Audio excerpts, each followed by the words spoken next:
अंगमुतियानंग section E का season 2 वहीं से शुरू होता है जहां सीजन 1 खत्म हुआ था। न्यू ईयर ईव की वही रात जब जी और केफीर एक दूसरे के बहुत करीब आ गए थे और उन्होंने एक दूसरे को किस भी किया था। अब नए साल की छुट्टियां खत्म हो चुकी हैं और आज से नया सेमेस्टर शुरू हो रहा है, लेकिन जी के दिमाग से वो किस निकल ही नहीं रही। वो बार बार उसी पल के बारे में सोचने लगती है। वो खुद को समझाने की कोशिश करती है कि उसे यूरी पर ध्यान देना चाहिए क्योंकि वो पहले से ही उससे सगाई कर चुकी है। दोनों के परिवार इस रिश्ते से खुश हैं और सच कहें तो यूरी उसे बहुत प्यार करता है। वो उसका ख्याल रखता है, उसकी चिंता करता है, उसे ऐसे संभालता है जैसे उसकी दुनिया वही हो। जी सोचती है कि सिर्फ एक साल में कितनी सारी चीजें बदल गई। सेक्शन ई के वो लड़के जो कभी उससे नफरत करते थे, आज वही लोग उसका छोटा सा परिवार बन चुके हैं। कुछ छोटे भाइयों जैसे हैं, कुछ बड़े भाइयों जैसे, कुछ दोस्त और कुछ तो उसके सबसे अच्छे दोस्त बन गए हैं। इसी क्लास में उसने पहली बार सच्चा प्यार महसूस किया था और अब उसे यहीं उसका मंगेतर भी मिल गया है। जी इन्हीं सब ख्यालों में खोई होती है। तभी उसकी आंटी कमरे में आती है और बताती है कि यूरी उसे स्कूल लेने आ चुका है। जी तैयार होती है और यूरी के पास जाती है, लेकिन उसका भाई नहीं चाहता कि वो यूरी के साथ जाए। फिर भी जी और यूरी किसी की बात नहीं सुनते और दोनों साथ स्कूल के लिए निकल जाते हैं। स्कूल की बिल्डिंग में जाने से पहले जी सोचती है कि उसे न्यू ईयर वाली रात केफिर के साथ हुए उस किस के बारे में यूरी को बता देना चाहिए, लेकिन यूरी केफिर का नाम तक सुनना नहीं चाहता। यूरी के लिए बस एक ही बात मायने रखती है, वो कभी जी का साथ नहीं छोड़ेगा। वो इंतजार करेगा उनकी शादी के दिन तक, उस दिन तक जब जी उसे भी उतना ही प्यार करेगी जितना वो उसे करता है। यूरी जी से कहता है कि उनकी सगाई को क्लास के सामने सीक्रेट ही रखा जाए, वरना सबको केफिर के लिए बुरा लगेगा और क्लास में झगड़े भी हो सकते हैं। जी मान जाती है। वो अपनी सगाई की अंगूठी उतारकर एक चेन में पहन लेती है और उसे अपनी शर्ट के अंदर छुपा लेती है। यूरी हल्के से मुस्कुराता है और जी के माथे पर प्यार से किस करता है। जी अकेली क्लास की तरफ बढ़ रही होती है, तभी अचानक केफिर उसका हाथ पकड़ लेता है। वो फिर से उसे किस करने की कोशिश करता है, लेकिन जी उसे धक्का दे देती है। केफिर उसकी आंखों में देखकर कहता है, चाहे तुम किसी और से सगाई कर लो, तुम मेरी हो, सिर्फ मुझ पर तुम्हारा हक है। जी के पास जवाब देने के लिए शब्द ही नहीं होते और इससे पहले कि वो कुछ कर पाए, दोनों फिर से किस कर बैठते हैं। लेकिन तभी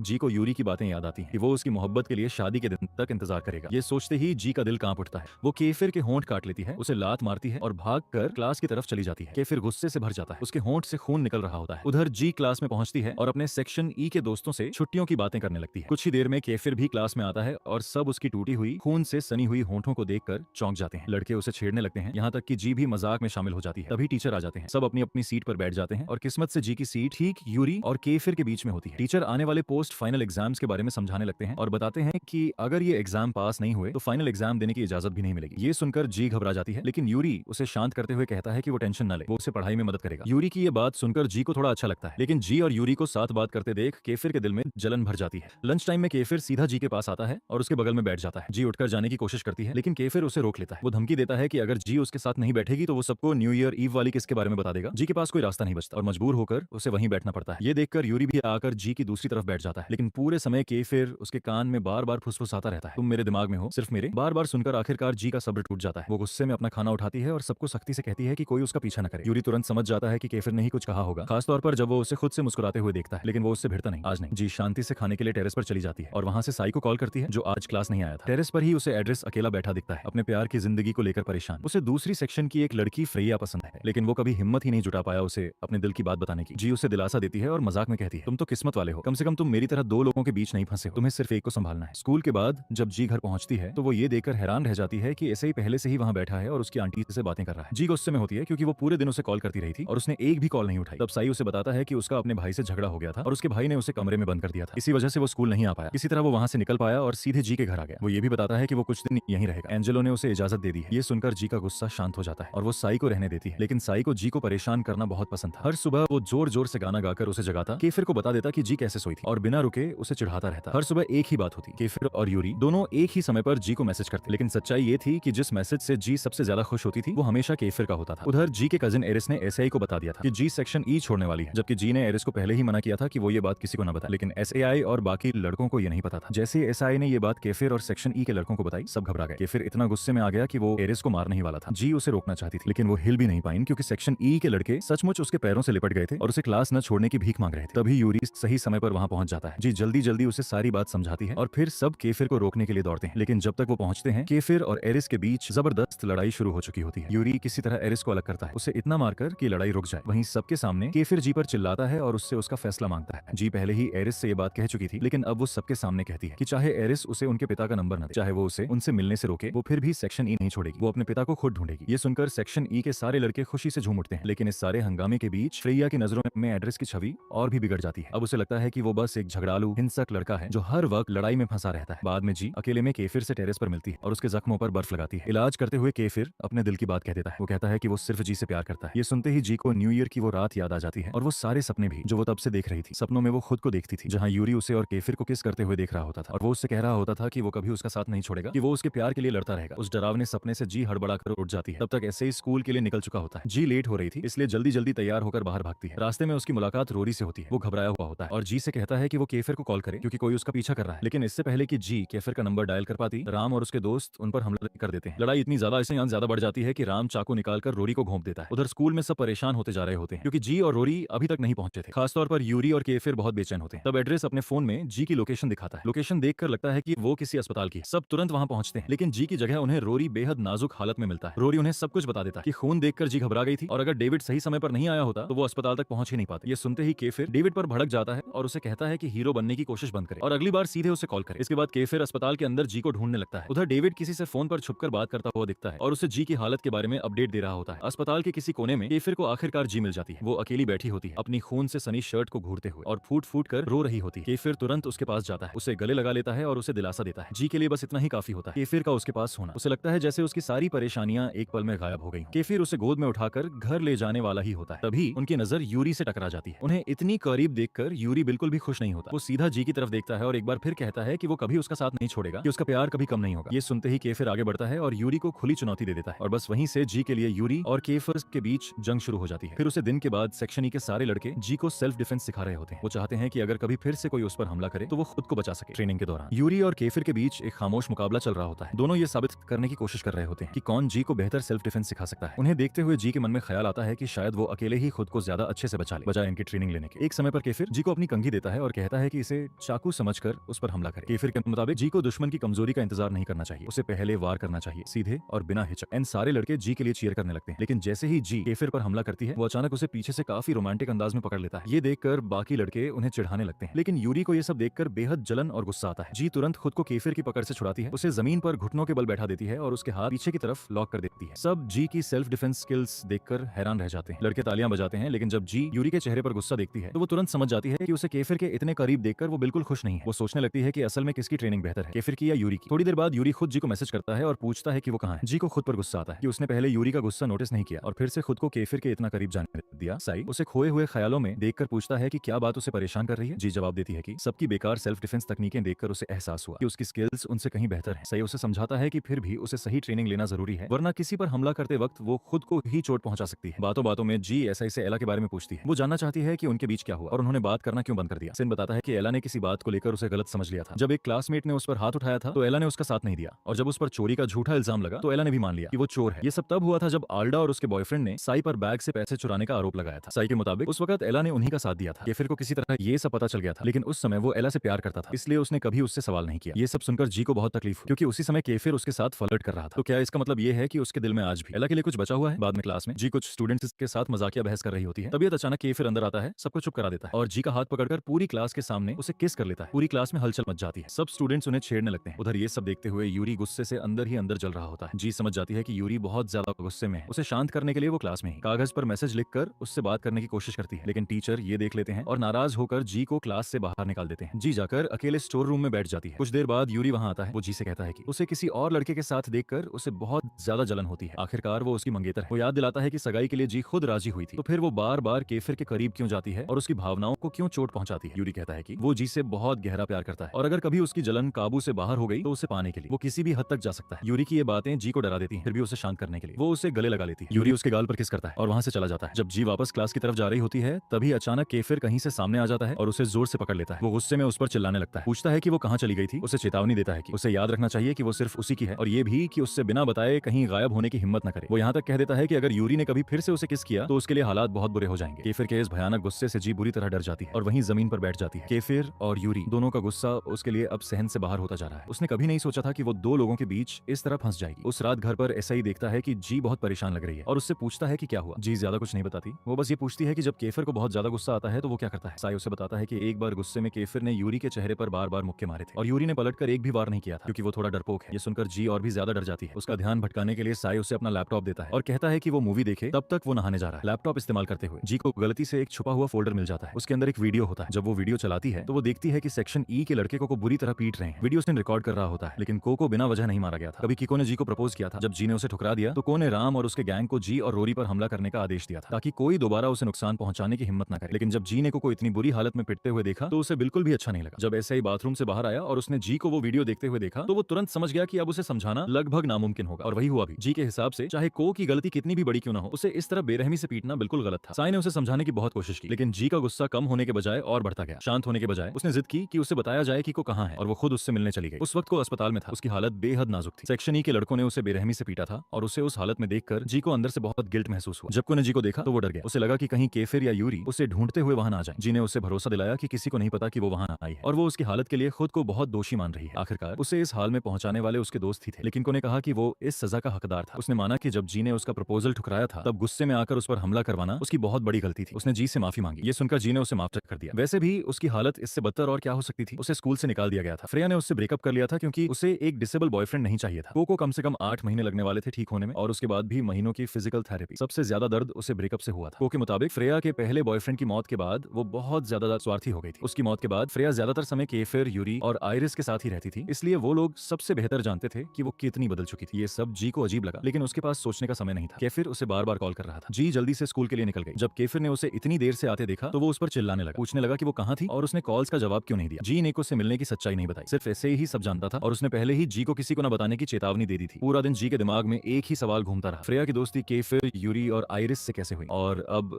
एड्रेस भी उससे प्यार करने लगा था। लंच में जी ने ऐसे ही से इस बारे में पूछने का सोचा, लेकिन ऐसा ही जोर जोर से को के बारे में बात करने लगा। पास ही केफिर बैठा था और जी घबरा गई। डर था कि कहीं केफिर सुन न ले कि वो को उसे मिलने गई थी। उसने झट से ऐसे ही का हाथ पकड़ा और उसे खींचते हुए प्लेग्राउंड की तरफ ले गई। वहां उनकी मुलाकात जोश से हुई, जो एक आवारा बिल्ली को खाना खिला रहा था। साई बिल्ली के साथ खेलने लगा और जॉश ने जी से फेस्टिवल वाले हादसे के बारे में बात की। उस दिन सीढ़ियों के पास सबकी नजरों से छुपकर मेयो और किट एक दूसरे को किस कर रहे थे और जी ने ये सब देख लिया था। जॉश ने हाथ जोड़कर जी से गुजारिश की कि वो ये बात केफिर या कॉलेज में किसी और को न बताए। उसे डर था कि उनका गे होना सामने आ गया तो सब कुछ बिगड़ जाएगा। वो उसके दोस्त थे और वो बस चाहता था कि वो खुश रहें। जी ने वादा किया कि वो किसी को कुछ नहीं बताएगी। उसी दौरान बिल्ली ने अचानक एसआई को काट लिया। जी उसे लंच रूम ले गई और उसके जख्म पर दवा लगाने लगी। यूरी ने जब एसआई को जी के इतना करीब देखा तो उसे तुरंत जलन महसूस हुई। भले ही एसआई उसके लिए भाई जैसा था, फिर भी यूरी ने एसआई को चेतावनी दी कि वो अपनी हद में रहे और जी से दूर रहे। जी समझ नहीं पा रही थी कि यूरी छोटी छोटी बातों पर इतना ज्यादा पॉजिटिव क्यों हो गया है। ऊपर से केफिर भी हर वक्त उसे घूरता रहता था। उसे घुटन महसूस होने लगी। बाकियों को उसकी यूरी से एंगेजमेंट के बारे में पता नहीं था, इसलिए उसका व्यवहार सबको अजीब लग रहा था। सवालों से बचने के लिए जी ने बाथरूम जाने का बहाना बनाया और वहां से निकल गई। टेरेस पर उसकी मुलाकात किट से हुई, जो मेयो से बहस कर रहा था। जब जी ने पूछा कि क्या हुआ तो किट ने बताया कि उसके परिवार ने उसे मेयो और परिवार में से किसी एक को चुनने के लिए मजबूर कर दिया है। उस दबाव की वजह से वो अपने परिवार के लिए अपनी सेक्सुअलिटी ठीक करने की कोशिश कर रहा था। जी ने उसे समझाया कि ये होना बिल्कुल भी गलत नहीं है और उसे खुद पर गर्व करना चाहिए। मजाक मजाक में किट ने जी का हाथ पकड़ लिया और उसका चेहरा करीब लाकर देखने लगा, ये जानने के लिए कि क्या उसे किसी लड़की के पास आकर अजीब लगता है, क्योंकि मयो के साथ उसे कभी ऐसा महसूस नहीं हुआ था। उसी पल मयो ने उन्हें देख लिया और पूरा मामला गलत समझ बैठा। उसे लगा कि किट उसे छोड़कर जी के पास जा रहा है। जी और किट ने चाहे जितना भी समझाने की कोशिश की, मयो मानने को तैयार नहीं था। वो जी को लगातार अपमानित करता रहा। उस पर आरोप लगाने लगा कि वो केफिर और यूरी के जज्बातों से खेल रही है और अब उसका बॉयफ्रेंड भी छीनना चाहती है। ये सुनते ही किट अपना आपा खो बैठा और उसने मेयो को घूंसा मार दिया। जी भी उतनी ही गुस्से में थी। उसने चिल्लाकर कहा कि उसके और किट के बीच कुछ भी गलत नहीं है, वो सिर्फ अच्छे दोस्त हैं और किट उसे किस नहीं कर रहा था। तभी एड्रेस वहां पहुंच गया और झगड़े की वजह समझ गया, लेकिन मेयो का गुस्सा अभी भी शांत नहीं हुआ था। वो लगातार जी के चरित्र पर सवाल उठा रहा था। अब जी और सहन नहीं कर पाई। उसने भी गुस्से में आकर मेयो के चेहरे पर मुक्का मार दिया। तभी जाकर मेयो को एहसास हुआ कि उससे बहुत बड़ी गलती हो गई है। उसने जी से माफी मांगी और माना कि बिना पूरी सच्चाई जाने उसे जज नहीं करना चाहिए था। जी ने दिल में कोई बैर नहीं रखा और उसे माफीज कर दिया। एड्रेस को उदास देखकर जी ने पूछा कि क्या हुआ। एड्रेस ने बताया कि उसने सोशल मीडिया पर फ्रेया को उसके नए बॉयफ्रेंड के साथ देखा था और यही बात उसके दिल को तोड़ रही थी। जी के पास उसे दिलासा देने के लिए कोई सही शब्द नहीं थे। मेयो और एड्रेस दोनों एक बात पर सहमत थे। जी की लव लाइफ बहुत ज्यादा उलझ चुकी थी। यूरी और केफिर दोनों ही उससे पागलों की तरह प्यार करते थे, लेकिन खुद जी ही सबसे ज्यादा कंफ्यूज थी। मेयो ने सलाह दी कि उसे यूरी को चुनना चाहिए क्योंकि उसके हिसाब से यूरी दिल का साफ था, जबकि लड़कियों के मामले में केफिर काफी स्वार्थी था। उसने ये भी बताया कि पहले एला भी लगभग यूरी को चुनने वाली थी। यूरी को एला पसंद थी, लेकिन केफिर उसे उससे छीन ले गया। उसी समय के आसपास जी को जॉश की गर्लफ्रेंड की मौत के बारे में भी पता चला। उस हादसे के बाद जॉश बहुत ज्यादा चुप और गुमसुम रहने लगा था। ये सारी सच्चाइयां जी के दिल और दिमाग को हिला देने वाली थी। तभी यूरी और केफिर उसके सामने आ खड़े हुए। उन्हें देखते हुए जी को एहसास हुआ कि चाहे वो कितनी भी सेल्फ डिफेंस सीख ले, इनमें से किसी एक को चुनना दूसरे को चोट पहुंचाए बिना मुमकिन नहीं है। उसका मन सवालों से भरा हुआ था। केफिर और यूरी को लेकर वो खुद से बार बार पूछ रही थी कि उसे किसे चुनना चाहिए और असल में उसके दिल में है कौन। वो इतनी उलझी हुई थी कि क्लास में टीचर के सवालों का जवाब तक नहीं दे पाई। उसका शरीर वहां था, लेकिन उसका दिमाग कहीं और भटक रहा था। क्लास खत्म होते ही केफिर उसके पास आया और उससे डेट पर चलने के लिए पूछा। उसी वक्त यूरी ने उसका बैग उठाने और उसे घर तक छोड़ने की पेशकश की। जी अभी किसी के बीच फंसना नहीं चाहती थी। उसने तय किया कि कुछ दिनों तक दोनों को नजरअंदाज करना ही सबसे बेहतर रहेगा। बिना किसी को जवाब दिए वो वहां से चली गई। पीछे केफिर और यूरी एक दूसरे को उलझन भरी नजरों से देखते रह गए। शाम को घर पर जी ने एसआई को खूब डांटा। उसने उसका कमरा पूरी तरह बिगाड़ दिया था और ऊपर से अपनी पसंद के हिसाब से सजाना भी शुरू कर दिया था, जैसे वो जगह धीरे धीरे उसकी अपनी बनती जा रही हो। लेकिन जी की डांट का उस पर कोई असर नहीं हुआ। उल्टा उसने आराम से उससे यागारिनो लाने को कह दिया। जी ने पहले मना कर दिया, इतनी रात को कौन बाहर जाता है यागारिनो लेने, लेकिन एसआई के जिद करने पर उसने आखिरकार वादा कर लिया। घर से निकलने ही वाली थी कि उसी वक्त यूरी और केफिर दोनों के मैसेज एक साथ आ गए। दोनों ही अगले दिन के प्लान के बारे में पूछ रहे थे। जी हैरान रह गई कि ये दोनों हमेशा एक ही समय पर उससे मैसेज कैसे कर लेते हैं। उसने दोनों को इग्नोर किया और बाहर निकल गई। यागरिनो की दुकान पर उसकी मुलाकात डेविड से हुई। डेविड ने अपने पैसों से उसे यागरिनो खिलाया। वहीं केफिर लगातार उसे मैसेज कर रहा था कि वो कहाँ है, लेकिन जी ने कोई जवाब नहीं दिया। ये देखकर डेविड को लगा कि शायद जी और केफिर रिलेशनशिप में है। जी ने तुरंत गलतफहमी साफ की और कहा कि ऐसा कुछ नहीं है। तभी डेविड की नजर जी की नेकलेस पर पड़ी जिसमें एक रिंग लटकी हुई थी। यूरी की दी हुई एंगेजमेंट रिंग जी ने उसे पूरी सच्चाई नहीं बताई। उसने झूठ बोल दिया कि रिंग किसी ने गिफ्ट की थी। उसी पल उसे याद आया कि वही नेकलेस उसे पिछले क्रिसमस पर किसी सीक्रेट सांता ने दिया था और आज तक उसे नहीं पता कि वो कौन था। डेविड ने तब बताया कि यह नेकलेस पोसाइडन के बच्चे की तरफ से था, एक लड़का जिसे वो जानता है। ये सुनते ही जी को पर्सी की याद आ गई, वही लड़का जो सालों पहले हुए एक्सीडेंट में केफिर, यूरी और आयरिस के साथ था। सालों तक सबको यही लगता रहा कि पर्सी उस हादसे में मर गया था, लेकिन असल में उसकी माँ उसे चुपचाप अमेरिका ले गई थी जहां उसका इलाज चल रहा था। जी ने तुरंत जिद की कि डेविड उसकी पर्सी से बात करवाए। डेविड ने जी की फोटो लेकर पर्सी को भेज दी। कुछ देर बाद पर्सी का जवाब आया। उसने लिखा कि अगर जी ने अपनी नेकलेस से वो रिंग नहीं हटाई तो वो वापस आकर यूरी को मार देगा। वो मैसेज जी को पूरी रात सोने नहीं देता। उसके दिमाग में बस एक ही सवाल घूमता रहता है, पर्सी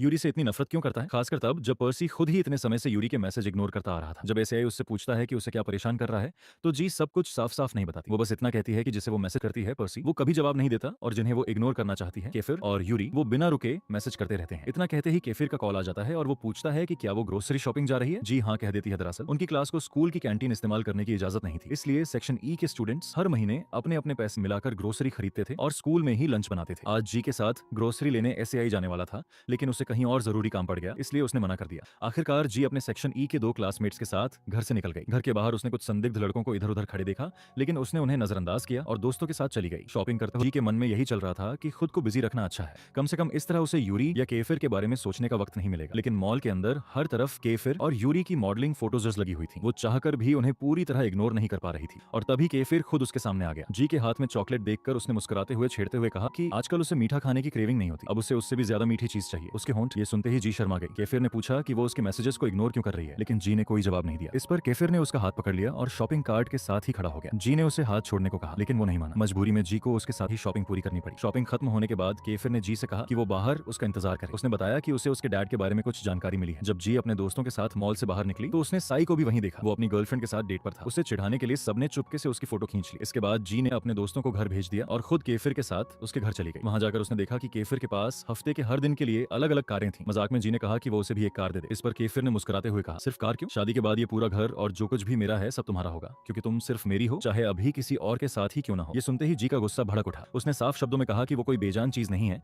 जिस पर कोई अपना हक जता सके। केफिर उसके बहुत करीब आ गया और धीमी आवाज में बोला, ठीक है तो आज से मैं तुम्हारा हूँ, सिर्फ तुम्हारा। वो उसे किस करने ही वाला था कि जी ने उसे पूरी तरह नजरअंदाज किया और घर के अंदर चली गई। अंदर एड्रेस और सेक्शन ई के कुछ और लड़के बैठे हुए थे। जी और केफिर को साथ देखकर सब उन्हें छेड़ने लगे। फिर उन्होंने लैपटॉप खोला और जी को उसके पिता की एक फोटो दिखाई। उन्हें पता चला था कि उसके पिता एक बेहद ताकतवर बिजनेसमैन के बेटे हैं और इस वक्त न्यूयॉर्क में रहते हैं। उन्होंने जी के पिता की कुछ तस्वीरें पर्सी के साथ भी खोजी थी, लेकिन ये नहीं जान पाए कि दोनों एक साथ क्यों थे। इसके अलावा उन्हें और कोई जानकारी नहीं मिल पाई। फिर भी इतनी जानकारी भी जी के लिए बहुत बड़ी बात थी। उसकी आंखों में खुशी झलक आई। उसने सबको, खासकर केफिर को, दिल से धन्यवाद कहा। केफिर ने उसे वादा किया कि चाहे कुछ भी हो जाए वो उसे उसके पिता से जरूर मिलवाएगा। घर लौटने के बाद जी अपने पिता के बारे में सोचकर भावुक हो गई। यादें और अनगिनत सवाल उसके मन में उमड़ने लगे और उसकी आंखें भर आईं। उसी वक्त सीआई कमरे में आया। जी ने पहली बार उससे अपने पिता के बारे में खुलकर बात की। साई ने ध्यान से उसकी बातें सुनी, उसे दिलासा दिया, कुछ मजाक किए और जानबूझकर उसे परेशान करता रहा जब तक उसका मन थोड़ा हल्का नहीं हो गया। फिर एसआई ने उसे कुछ अपार्टमेंट की तस्वीरें दिखाई। उसकी माँ और बहन चाहती थी कि वो अब अकेला रहे। आखिरकार वो और उसका भाई एक ही छत के नीचे रहते हुए हमेशा लड़ते रहते थे। कुछ ही दिनों में एसआई नए अपार्टमेंट में शिफ्ट होने वाला था। ये सुनकर जी सच में उसके लिए खुश हुई। हालांकि उसे चिढ़ाने के लिए उसने कहा कि कम से कम अब उसका कमरा उसकी वजह से गंदा तो नहीं रहेगा। जैसा हमेशा होता था, दोनों फिर से आपस में बहस करने लगे। बाद में जी ने डेविड को मैसेज किया और उससे कहा कि वो पर्सी तक एक मैसेज पहुंचा दे। जी ने अपने मैसेज में साफ लिखा कि अगर पर्सी यह साफ साफ नहीं बता सकता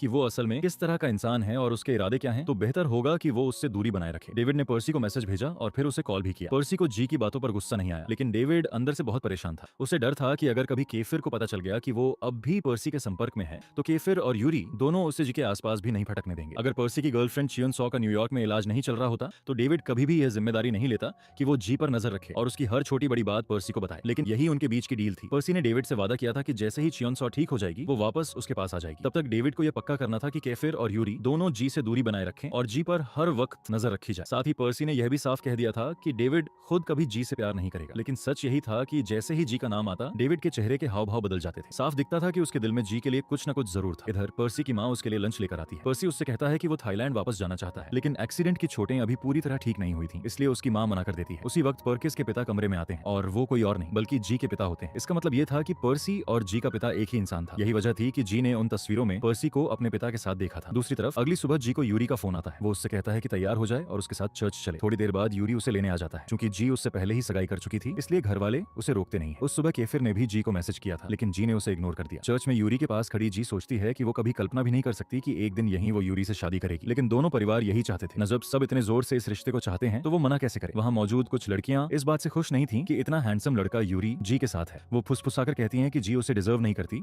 कि वो सुंदर नहीं है। जी असहज हो जाती है। ये देखकर यूरी उसे धीरे से दिलासा देता है और कहता है कि उसकी नजर में जी दुनिया की सबसे खूबसूरत लड़की है। फिर भी जी के मन में यही चलता रहता है कि उसकी तुलना अब भी एला की खूबसूरती से की जा रही है। उसे समझ नहीं आता कि आखिर केफिर और यूरी दोनों उससे इतना प्यार क्यों करते हैं। चर्च के बाद यूरी उसे अपने घर ले जाता है और उसे कपकेक्स ऑफर करता है। पहले भी वो उसके लिए कपकेक्स लाता था और जी को वो हमेशा बहुत पसंद आते थे। फिर दोनों साथ बैठकर उसका फोटो एल्बम देखने लगते हैं। पुरानी तस्वीरें देखते हुए वो हंसते हैं, पुरानी यादों पर मजाक करते हैं। तभी उन्हें यूरी, केफिर, पर्सी और आयरिस की आखिरी ग्रुप फोटो मिलती है। यूरी बताता है कि ये फोटो एक्सीडेंट से ठीक पहले ली गई थी। उस एक पल के बाद उनकी जिंदगी और दोस्ती सब कुछ हमेशा के लिए बदल गया। जी को समझ नहीं आता कि इस पर क्या कहे। उस माहौल की भारीपन को महसूस कर यूरी उसे किचन में ले जाता है। वहाँ दोनों साथ मिलकर खाना बनाने लगते हैं, हंसते हैं और पुरानी यादों को याद करते हैं। जी सोचती है कि जब वह और यूरी सिर्फ दोस्त थे तब सब कुछ कितना सहज और आरामदायक लगता था, लेकिन अब प्यार और उलझन आने के बाद उनके बीच एक अजीब दूरी बन गई है। वह उन दिनों को बहुत याद करती है जब उनका रिश्ता सरल और बेफिक्र था। अचानक यूरी जी से कहता है कि उसे कुछ बुनियादी जापानी सीखनी चाहिए। शादी के बाद अगर वह जापान जाएगी तो कम से कम बेसिक्स तो जाननी ही चाहिए। जैसे ही शादी का जिक्र आता है जी को अजीब लगता है, लेकिन वह इसे छुपा देती है और यूरी के साथ जापानी सीखना शुरू कर देती है। इस दौरान यूरी उसे जापानी में आई लव यू बोलना सिखाता है, लेकिन जी खुद को आई लव यू वापस कहने में असमर्थ पाती है। उसे खुद भी समझ नहीं आता कि क्यों ये शब्द उसके मुंह से नहीं निकलते जब बात यूरी की होती है। यूरी जी को चूमता है और जापानी में आई लव यू कहता है। जी उस पल इतनी खो जाती है कि गलती से अपनी उंगली काट लेती है। खून देखकर उसे अचानक पैनिक अटैक आ जाता है। भयभीत होकर जी जोर जोर से केफिर का नाम पुकारने लगती है। यूरी उसे गले लगाता है और कहता है कि वह यही है। फिर पूछता है कि वह केफिर क्यों सोच रही है, लेकिन जी लगातार घबराती रहती है और केफिर का नाम पुकारती रहती है। यूरी धीरे धीरे उसे शांत करता है। जब जी बेहतर महसूस करती है वह यूरी को बताती है कि बचपन से ही उसे खून देखकर पैनिक अटैक आते हैं। उसे कई बार सांस लेने में तकलीफ हुई है। उसे नहीं पता कि यह क्यों होता है, लेकिन अगर यह समस्या यूरी के लिए असंभव है तो वह सगाई तोड़ सकता है। यूरी उसे प्यार करता है और हमेशा करेगा। उसकी कोई भी समस्या हो वह हमेशा उसके साथ रहेगा। वो कभी उसे छोड़ क्यों देगा। यह सुनकर जी का दिल हल्का हो जाता है। फिर यूरी उसे फिर से चूमता है। जी कुछ नहीं कहती, बस सोचती रहती है कि उसकी जिंदगी और रिश्ते कितने उलझे हुए हैं। बाद में यूरी जी को घर छोड़ता है और कहता है कि अगले दिन स्कूल के लिए उसे उठाने आएगा। जी मना कर देती है क्योंकि अब से एआई उसके साथ रह रहा है। अगर यूरी आएगा तो एसआई को उनकी सगाई का पता चल जाएगा। यूरी समझ जाता है और मान जाता है। जैसे ही यूरी चला जाता है केफिर अचानक दिखाई देता है। वह जबरदस्ती जी को अपनी कार में बैठाता है और कहीं और ले जाता है। वहाँ वह पूछता है कि उस दिन उसने यूरी के साथ क्या किया। शुरुआत में जी चुप रहती है, लेकिन केफिर रोते और गुस्से में चिल्लाते हुए बार बार वही सवाल करता है। आखिरकार जी टूटकर कह देती है कि यूरी ने उसे किस किया, उसने यूरी को किस, और वह उससे सगाई में है। ये सुनकर केफिर रोता है और कहता है कि जी केवल उसी की है, उसने पहले भी यही कहा था। तो फिर वह उसकी भावनाओं के साथ खेल क्यों कर रही है। अगर उसे वह प्यार नहीं करती तो न्यू ईयर पर जब उसने उसे किस किया था तब क्यों किस का जवाब दिया। जी भी रोने लगती है। अब वह क्या करे, कौन सा फैसला ले। वह यूरी से सगाई में है, दोनों परिवार खुश हैं, लेकिन उसे यूरी से प्यार महसूस नहीं होता और वह केवल अपनी खुशी के लिए सभी को दुखी नहीं कर सकती। वह सोचती है कि वह सिर्फ वही कर रही है जिससे सभी, खासकर यूरी, खुश हो। केफिर फिर उससे पूछता है कि क्या उसे भी खुशी पाने का हक नहीं है। वह हमेशा ही क्यों बलिदान करता है। उसकी मां नहीं थी, पिता ने उसे छोड़ दिया, उसने अपने भाई बहनों को अकेले पाला। एक्सीडेंट के बाद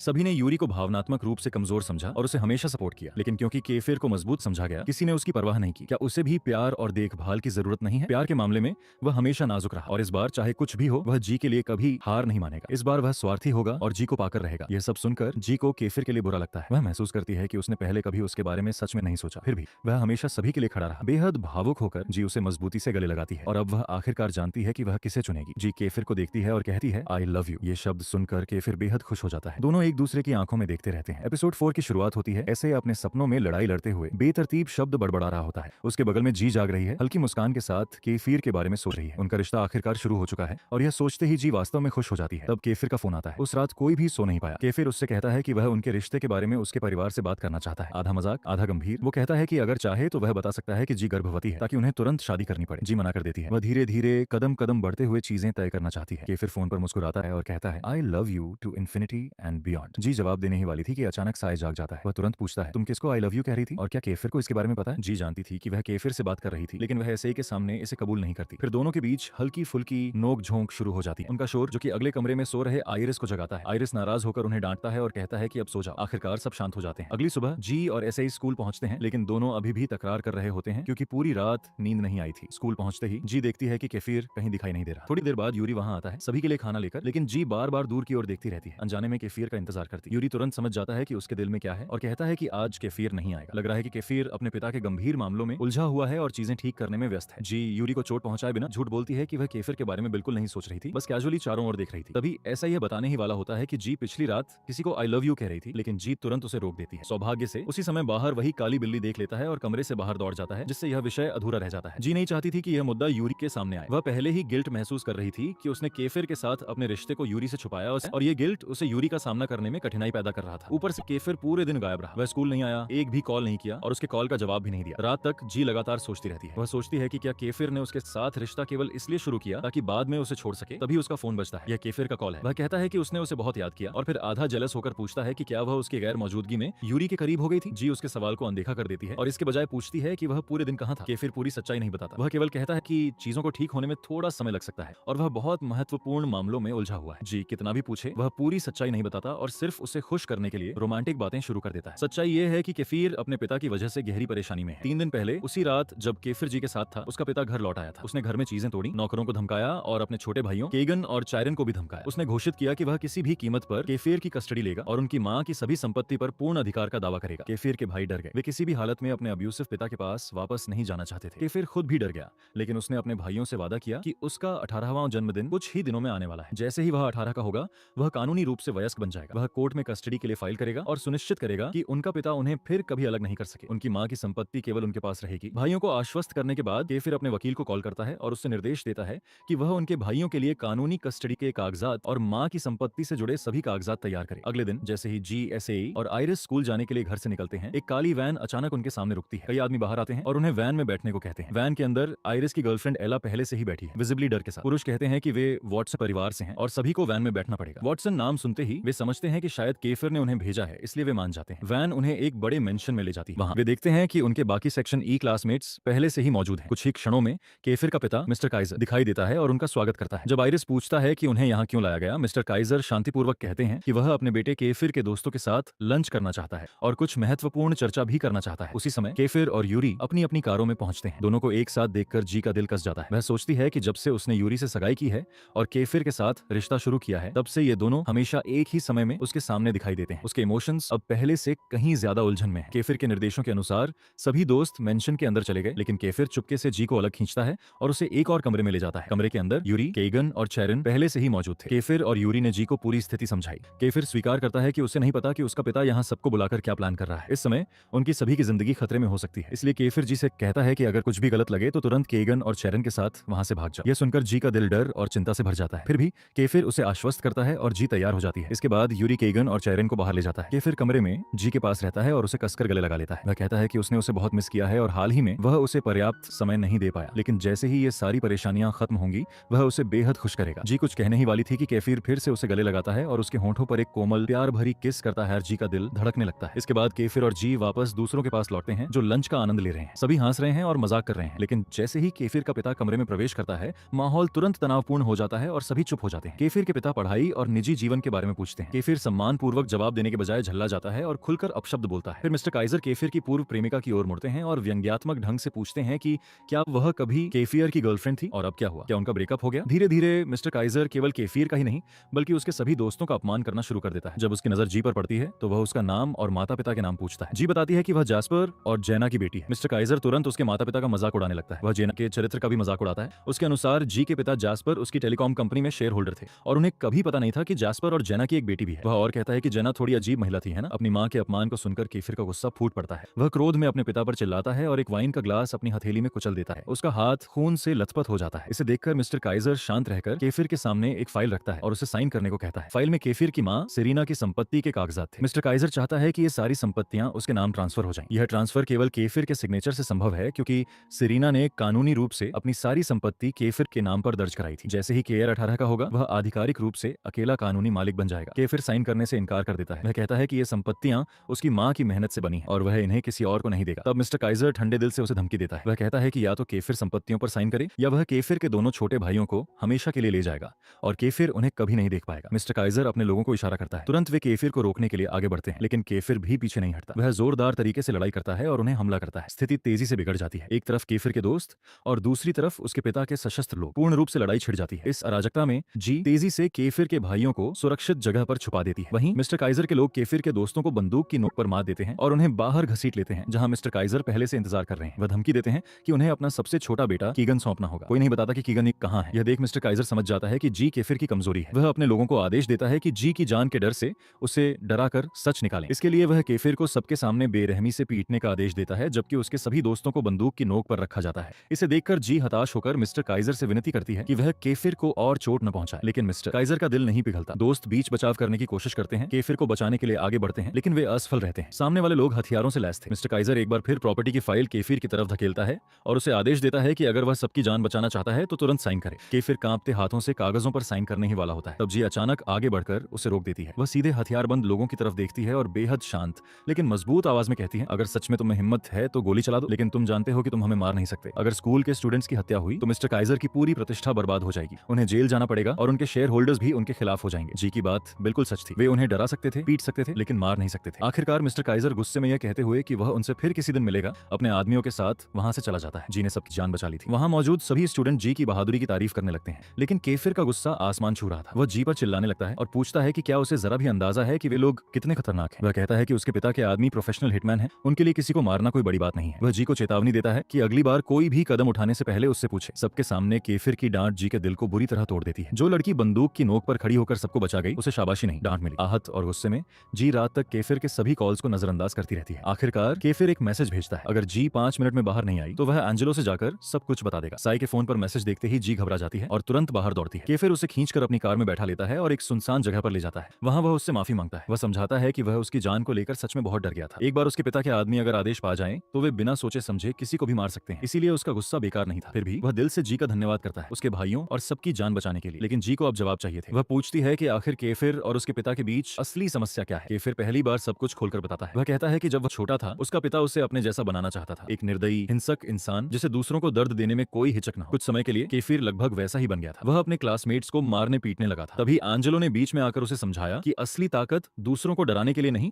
बल्कि अपने चाहने वालों की रक्षा के लिए होती है। उस दिन के बाद केफिर ने अपने पिता की बात सुननी बंद कर दी और एंजेलो से सही मायनों में मार्शल आर्ट सीखना शुरू किया। यहीं से उसके पिता की नफरत शुरू हो गई। घर में उसका पिता पैसों और प्रॉपर्टी को लेकर उसकी मां को लगातार पीटता था। आखिरकार उसकी मां केफिर और किरण को लेकर दूसरे घर में रहने चली गई। कुछ दिनों बाद उनका सबसे छोटा भाई कीगन पैदा हुआ। कुछ समय के लिए उन्हें लगा कि अब सब ठीक हो जाएगा, लेकिन जल्द ही उनके पिता ने उन्हें फिर ढूंढ लिया और अत्याचार दोबारा शुरू हो गए। एक दिन अपनी मां को बचाने की कोशिश में केफिर ने पहली बार अपने पिता के खिलाफ हाथ उठा दिया। इसके जवाब में उसके पिता ने उसे बुरी तरह पीटा और फिर उसकी मां पर टूट पड़ा। उसी दिन उसी पल उसके पिता ने उसकी मां को उसकी आंखों के सामने मार डाला। केफिर कुछ नहीं कर सका, वह बस बेबस खड़ा देखता रहा और अपनी मां को खो दिया। इसके बाद उसका पिता उनके सबसे छोटे भाई कीगन को जबरदस्ती अमेरिका ले गया। सालों बाद जब कीगन उस जुल्म को और सह नहीं पाया तो वह किसी तरह वहां से भाग निकला और वापस उनके पास आ गया। और अब इतने सालों बाद वही आदमी फिर से उनकी जिंदगी में लौट आया था। केफिर जी को बताता है कि उसने अपनी मां को अपनी आंखों के सामने मरते देखा। वह उसे बचा नहीं पाया, लेकिन इस बार चाहे कुछ भी हो जाए वह अपने भाइयों को हर हाल में बचाएगा। केफिर की जिंदगी की यह कहानी सुनकर जी रो पड़ती है। आंसू बहाते हुए वह कहती है कि उसे कभी अंदाजा नहीं था कि उसकी जिंदगी इतनी दर्द से भरी हुई है। उसे लगता था कि उसकी अपनी जिंदगी बहुत दुखी है, लेकिन केफिर के सामने उसका दर्द कुछ भी नहीं था। जी को रोता देख केफिर उसे संभालता है और सख्त लहजे में चेतावनी देता है कि वह कभी भी उसके पिता के सामने अकेले खड़ी होने की कोशिश न करे। वह आदमी बेहद खतरनाक है। इसके बाद केफिर जी को घर छोड़ देता है और चला जाता है। जी सोचती है कि वह चुपचाप अंदर जाकर सो जाएगी, लेकिन तभी आइरिस उसे रोक लेता है। आइरिस पहले ही समझ चुका था कि जी और केफिर के बीच कुछ चल रहा है। वह जी से कहता है कि उसे केफिर से दूर रहना चाहिए। आइरिस के मुताबिक केफिर उसके करीब सिर्फ बदला लेने के लिए आ रहा है, वह उसे इस्तेमाल कर रहा है। जी ये मानने से साफ इनकार कर देती है। तभी आइरिस उससे सिर्फ एक सवाल पूछता है, क्या केफिर ने तुमसे कभी कहा है I love you infinity and forever? ये शब्द सुनते ही जी जड़ हो जाती है। आइरिस को यह लाइन कैसे पता? बिल्कुल वही शब्द, एकदम वही। तभी आइरिस उसे सच्चाई बताता है, केफिर ने यही शब्द एला से भी कहे थे। वह जी को चेतावनी देता है कि केफिर उसे धोखा दे रहा है और उसे उससे दूर रहना चाहिए। यह सुनते ही जी पूरी तरह टूट जाती है। उसका दिल जोर जोर से दुखने लगता है, जैसे किसी ने अंदर से उसे तोड़ दिया हो। जी अब गहरी सोच में डूबी हुई है। उसके दिमाग में आइरिस की कही हुई बातें बार बार गूंज रही हैं। जी के लिए यह मानना मुश्किल था कि आइरिस जो कह रहा है वह सच हो सकता है। केफिर ऐसा कभी नहीं कर सकता, वह उसे धोखा नहीं दे सकता, कभी नहीं। आखिर केफिर ने अपनी जिंदगी के वो हिस्से जी से साझा किए थे जो उसने किसी और को नहीं बताए थे। इतने दर्दनाक, इतने निजी सच जो झूठ हो ही नहीं सकते। अपने मन की बेचैनी रोक न पाकर जी केफिर को मैसेज करती है और बताती है कि आइरिस को उनके रिश्ते के बारे में पता चल गया है। मैसेज पढ़ते ही केफिर तुरंत उसे फोन करता है और पूछता है कि क्या आइरिस उसे परेशान कर रहा है। गुस्से में वह यहाँ तक कह देता है कि अगर जी चाहे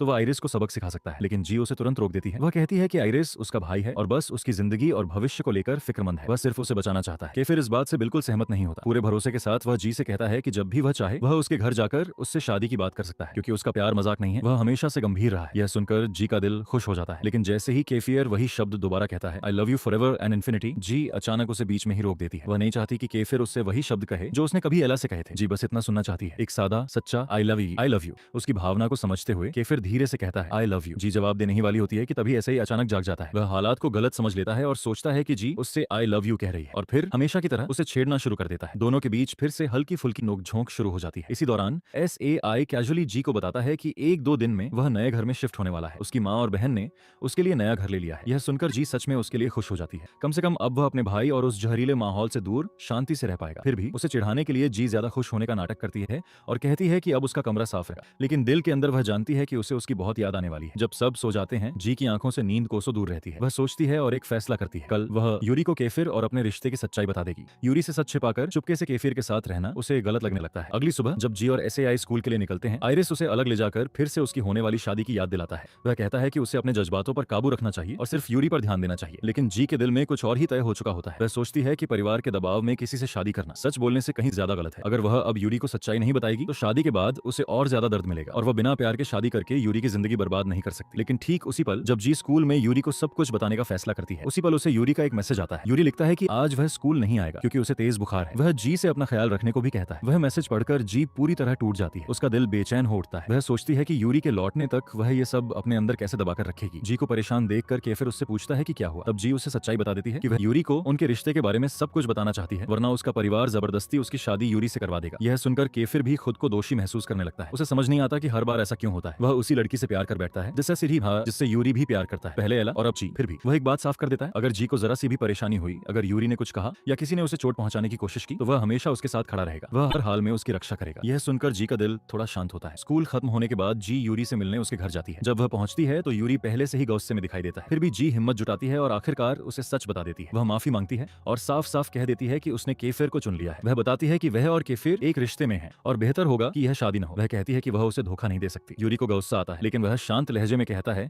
कि उसे सब पहले से पता था। वह कहता है कि न जी अंधी है न ही वह खुद। उसने जी और केफिर के बीच की नजदीकियां देखी थी, यहाँ तक कि उसने उन्हें नए साल के दिन किस करते हुए भी देख लिया था। यूरी के मुताबिक अब इससे कोई फर्क नहीं पड़ता कि जी क्या करती है या वह केफिर के साथ रहती है या नहीं, शादी तो होकर रहेगी। शादी के दिन जी आई डू कहेगी, वह उसकी पत्नी बनेगी और इस बार वह अपना प्यार केफिर से नहीं खोएगा। यूरी की नजरों में एला और जी में कोई फर्क नहीं है। हर कोई उसे चोट पहुंचाता है और फिर केफिर के पास चला जाता है। यूरी की बातें जी को अंदर तक डरा देती हैं। वह कितनी भी कोशिश करे, यूरी शादी तोड़ने से इनकार कर देता है। बाद में जी केफिर से मिलती है और उसे सब कुछ बता देती है। केफिर गुस्से में यूरी को मारने और जबरदस्ती शादी तोड़ने की बात करता है, लेकिन जी किसी भी तरह की हिंसा नहीं चाहती। वह फूट फूट कर रोने लगती है। उसे शांत करने के लिए केफिर उसे किस करता है, उसे अपने सीने से लगाता है और दिलासा देता है। वह वादा करता है कि वह उसे कभी किसी और का नहीं होने देगा। वह किसी भी हाल में इस शादी को रोकेगा। इसी दौरान केफिर जी को पर्सी के बारे में बताता है। वह कहता है कि कुछ दिन पहले उसने पर्सी से जी के पिता के बारे में बात की थी। केफिर उस बातचीत की रिकॉर्डिंग जी को सुनाता है। रिकॉर्डिंग में चाहे केफिर कितनी भी बार उसके पिता के बारे में पूछता है, पर्सी उसे बात करने नहीं देता। इसके बजाय पर्सी केफिर को धमकाता है और कहता है कि वह जल्द ही जी को उससे दूर ले जाएगा। जी समझ नहीं पाती कि पर्सी उसे कैसे ले जाएगा या वह उसे पिता से बात क्यों नहीं करने दे रहा। वह सोचने लगती है कि पर्किस और उसके पिता के बीच